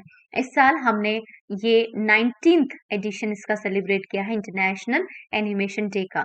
ये जो डे है सबसे पहली बार 2002 में इस डे को क्रिएट किया गया। किसके द्वारा? Bye international animated film association के द्वारा। The international animated film association ये एक मेंबर है यूनेस्को का। अब नेक्स्ट क्वेश्चन देख लेते हैं। Uttar Pradesh, Tripura, Maharashtra, Karnataka, along with which of the following state will get a vulture conservation and breeding center each? तो उत्तर प्रदेश, त्रिपुरा, महाराष्ट्र और कर्नाटका में वर्चर कंजर्वेशन खोलने की, एक ब्रीडिंग सेंटर खोलने की बात है, और इनके साथ एक और ऐसा राज्य है जिसको वर्चर कंजर्वेशन और एक ब्रीडिंग सेंटर वहां पर भी खुलेगा। तो वो कौन सा राज्य है? ऑप्शन देखिए, केरला है या तमिलनाडु है, और सही आंसर यहाँ पर है तमिलनाडु। यानी कि तमिलनाडु, उत्तर प्रदेश, त्रिपुरा, महाराष्ट्र और कर्नाटका में एक एक वर्चर कंजर्वेशन और ब्रीडिंग सेंटर खुलेगा। ठीक है, अब हम बढ़ते हैं नेक्स्ट क्वेश्चन की तरफ। Hornbill festival is related to which state of India? ये हॉर्नबिल नामक एक फेस्टिवल, एक त्योहार है, ये भारत के कौन से राज्य में अभी अक्टूबर के महीने में सेलिब्रेट किया गया है? ऑप्शन देखिए, मणिपुर या फिर नागालैंड, और जो सही आंसर है दैट इज नागालैंड। नागालैंड की कल्चर को सेलिब्रेट करने के लिए, और बेसिकली अगर हम बात कहें वहाँ के ट्रेडिशन को, एक रिच कल्चर है नागालैंड का, उसको सेलिब्रेट करने के लिए, उसको प्रोटेक्ट करने के लिए, उसको बचाने के लिए और उसको दोबारा से रिवाइव कराने के लिए हम ये सेलिब्रेट हर साल यहाँ पर नागालैंड में ऑब्जर्व करते हैं। यहाँ पर नागालैंड में जितने भी ट्राइब्स होते हैं वो इस फेस्टिवल में पार्टिसिपेट करते हैं, और ये मनाया जा रहा है कब से?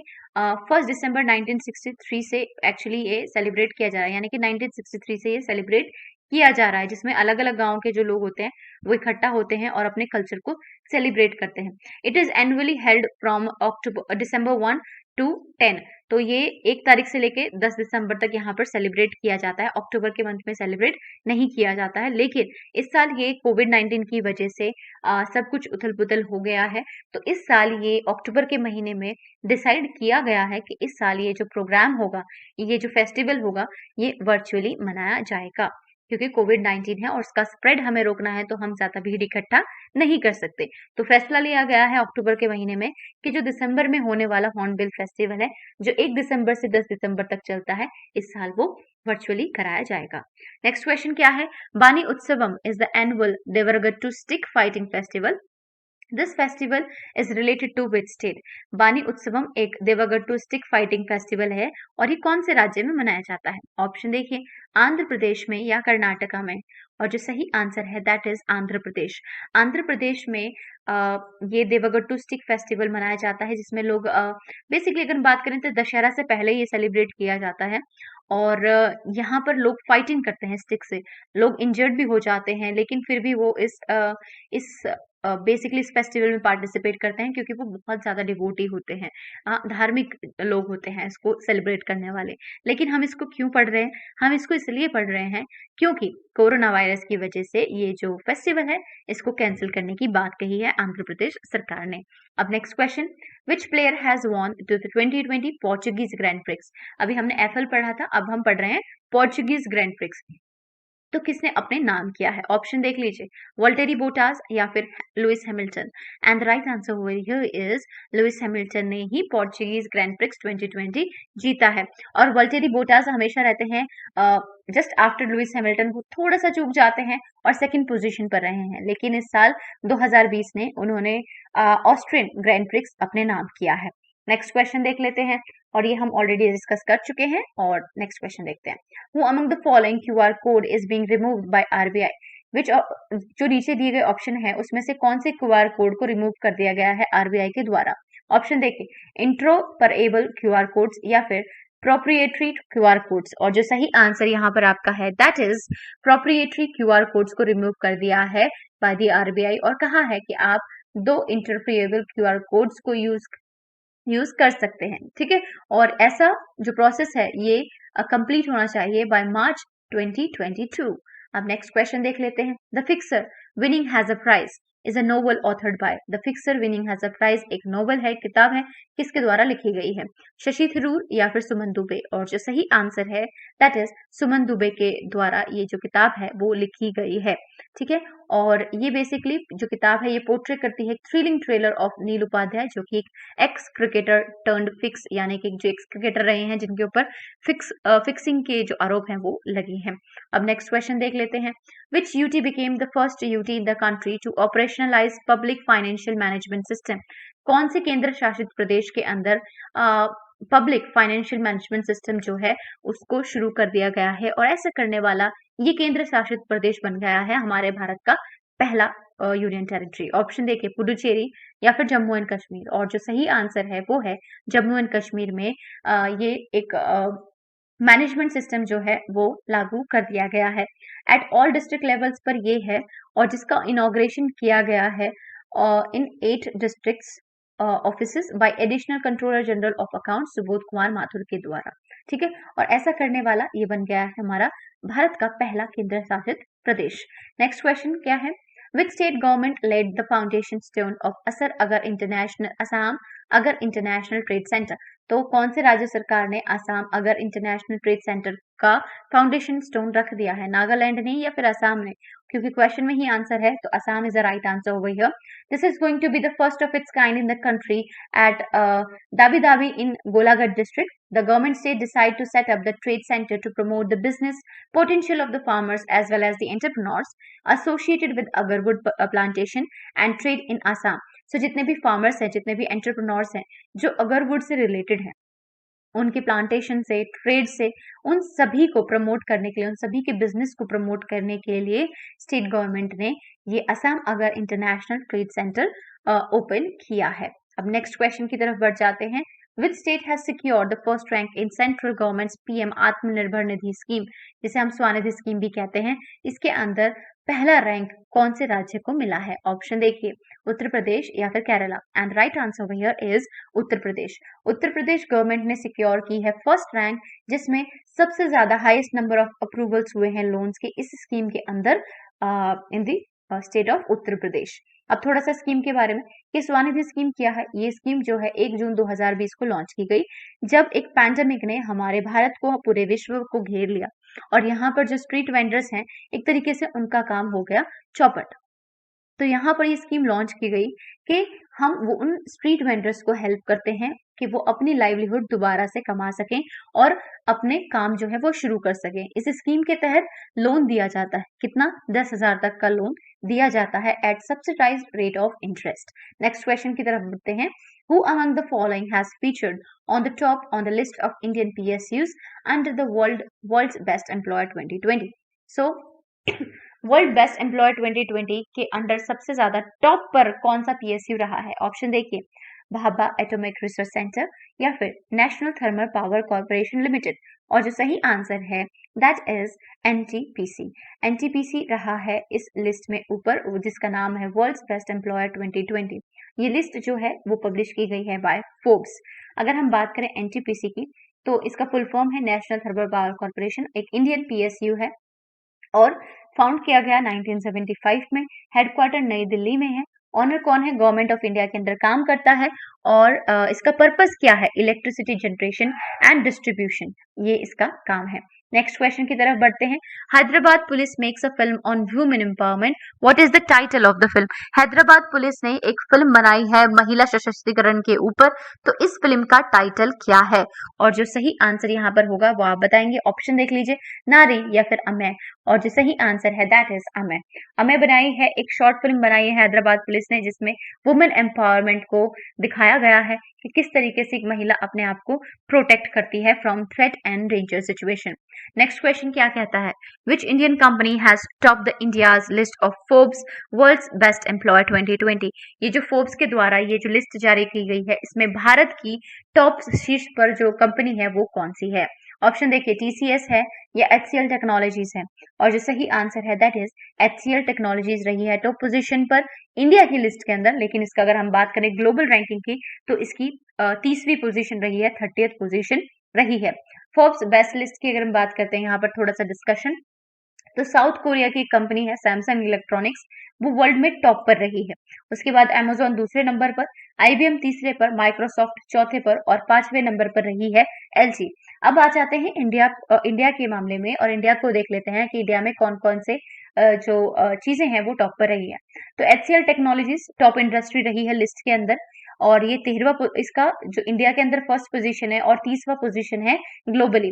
बैंकिंग सेक्टर की बात करें तो एचडीएफसी बैंक रहा है इंडिया में टॉप पर, जिसका ग्लोबल पोजीशन है 176। अब नेक्स्ट क्वेश्चन देख लेते हैं। Which country has launch the no mask no service policy, कि कौन सी कंट्री ने लॉन्च किया है कि अगर आप मास्क नहीं पहनेंगे तो आपको कोई भी सर्विस मुहैया नहीं कराई जाएगी। ऑप्शन देखिए, चाइना ने या बांग्लादेश ने, और जो सही आंसर है दैट इज बांग्लादेश। बांग्लादेश ने कहा है कि कोई भी अगर आप मास्क नहीं पहनते हैं तो आपको कोई भी सर्विस यहाँ पर नहीं दी जाएगी। और ये ऐसा कदम क्यों उठाया गया है बाय द शेख हसीना की गवर्नमेंट? सो ये क्योंकि कोरोना वायरस इतना ज्यादा है, इसके स्प्रेड को रोकने के लिए ये कदम उठाया गया है। नेक्स्ट क्वेश्चन क्या कहता है? Every year India observes the vigilance awareness week, this week is observe as a tribute to which leader? हमने स्टार्टिंग में ही जब हमने क्वेश्चन शुरू करे थे तब हमने इसके बारे में डिस्कशन किया था। I hope you remember it कि हम विजिलेंस अवेयरनेस वीक कब सेलिब्रेट करते हैं, तारीख किसको ट्रिब्यूट देने के लिए सेलिब्रेट करते हैं? सरदार वल्लभ भाई पटेल को या जवाहरलाल नेहरू को? और सही आंसर जो है वो है सरदार वल्लभ भाई पटेल को डिस्ट्रीब्यूट एक्चुअली कंट्रीब्यूट करने के लिए, उनका जो ट्रिब्यूट रहा है भारत के लिए, उसको सेलिब्रेट करने के लिए हम विजिलेंस अवेयरनेस वीक सेलिब्रेट करते हैं, जो कि 27 अक्टूबर से लेकर 2 नवंबर तक चलता है। और इसी वीक के बीच में सरदार वल्लभ भाई पटेल जी का बर्थडे भी या बर्थ एनिवर्सरी भी हम 31 अक्टूबर को सेलिब्रेट करते हैं। इस साल का जो थीम रहा है वो रहा है सार्थक भारत, समृद्ध Bharat. Next question, city of Wroclaw in Poland has named a square after whom? City of Wroclaw Poland के अंदर उन्होंने एक स्क्वायर का नाम किसके नाम के ऊपर रखा है? अमिताभ बच्चन के ऊपर या हरिवंश राय बच्चन के ऊपर? सो यहाँ जो सही आंसर है दैट इज हरिवंश राय बच्चन के ऊपर। पोलैंड के एक सिटी के अंदर जिसका नाम है सिटी ऑफ वॉरक्लो, वहां पर उन्होंने एक स्क्वायर का नाम हरिवंश राय बच्चन के ऊपर रखा है। Next question, which bank will shut down its operation in Sri Lanka after getting approval from the Sri Lankan Monetary Authority?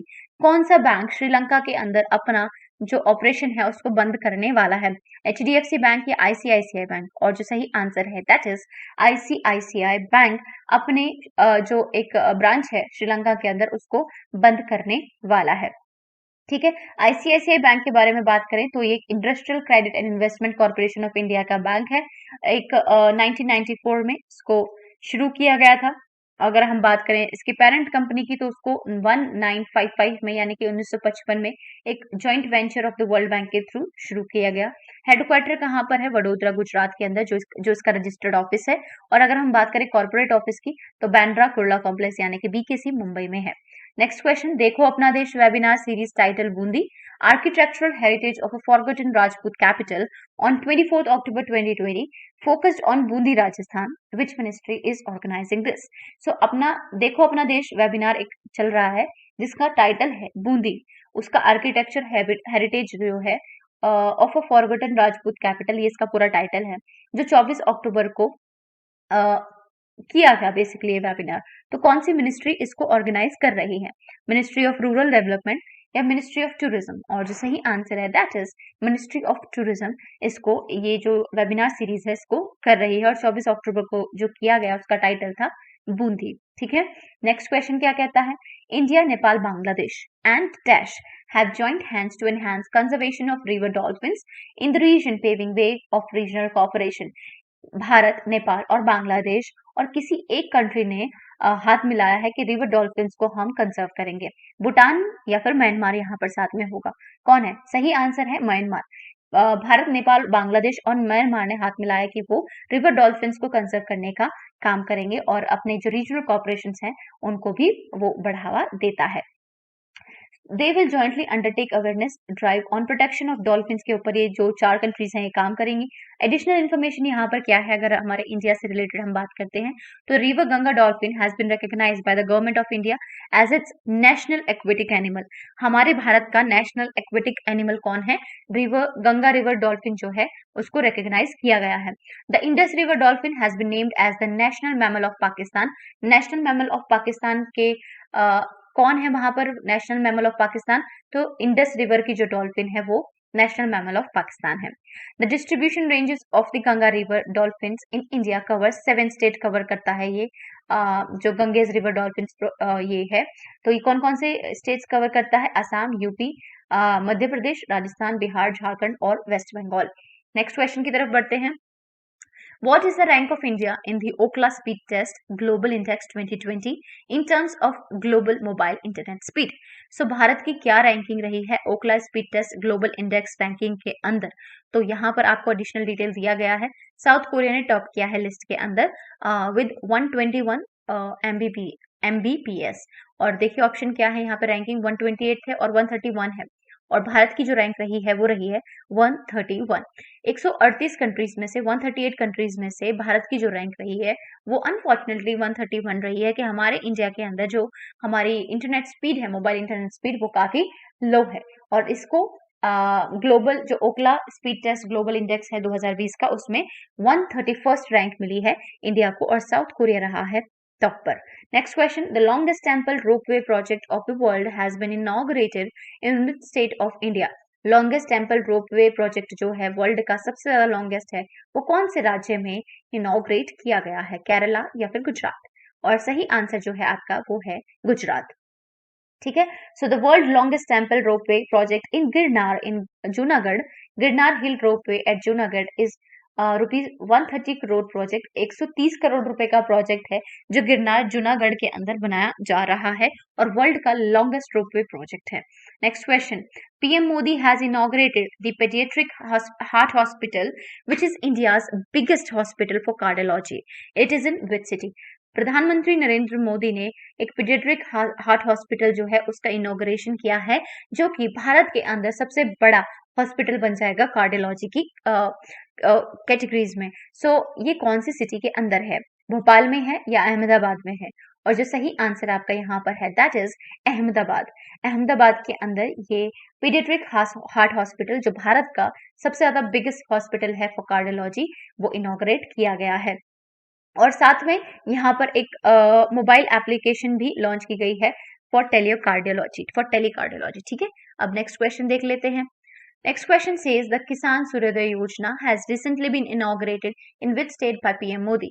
किसान सूर्योदय योजना हाल ही में प्रधानमंत्री के द्वारा कौन से राज्य में इनॉग्रेट की गई है? गुजरात में या हरियाणा में? और जो सही आंसर है that is Gujarat only. Gujarat में ही किसान सूर्योदय योजना एक एग्री स्कीम है जो एम करती है पावर सप्लाई देने के लिए, यानी कि दिन के टाइम में लगभग 16 घंटे का पावर सप्लाई मिलेगा किसको? किसानों को, जिससे कि वो सिंचाई के जितने भी पर्पसेस हैं उनको फुलफिल कर सके। The state government has allotted a budget of rupees 3,500 crores for installing transmission infrastructure under the scheme by 2023।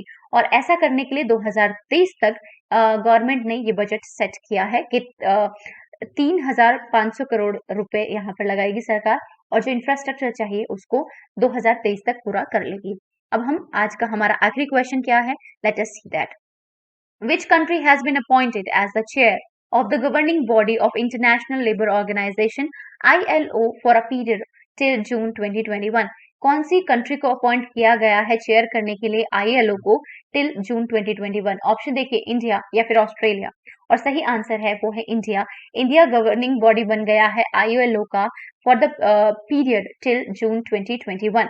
So India इसको चेयर करेगा, इसके गवर्निंग बॉडी बनेगा ILO की, यानी कि इंटरनेशनल लेबर ऑर्गेनाइजेशन की, और ऐसा हो रहा है 35 साल के गैप के बाद।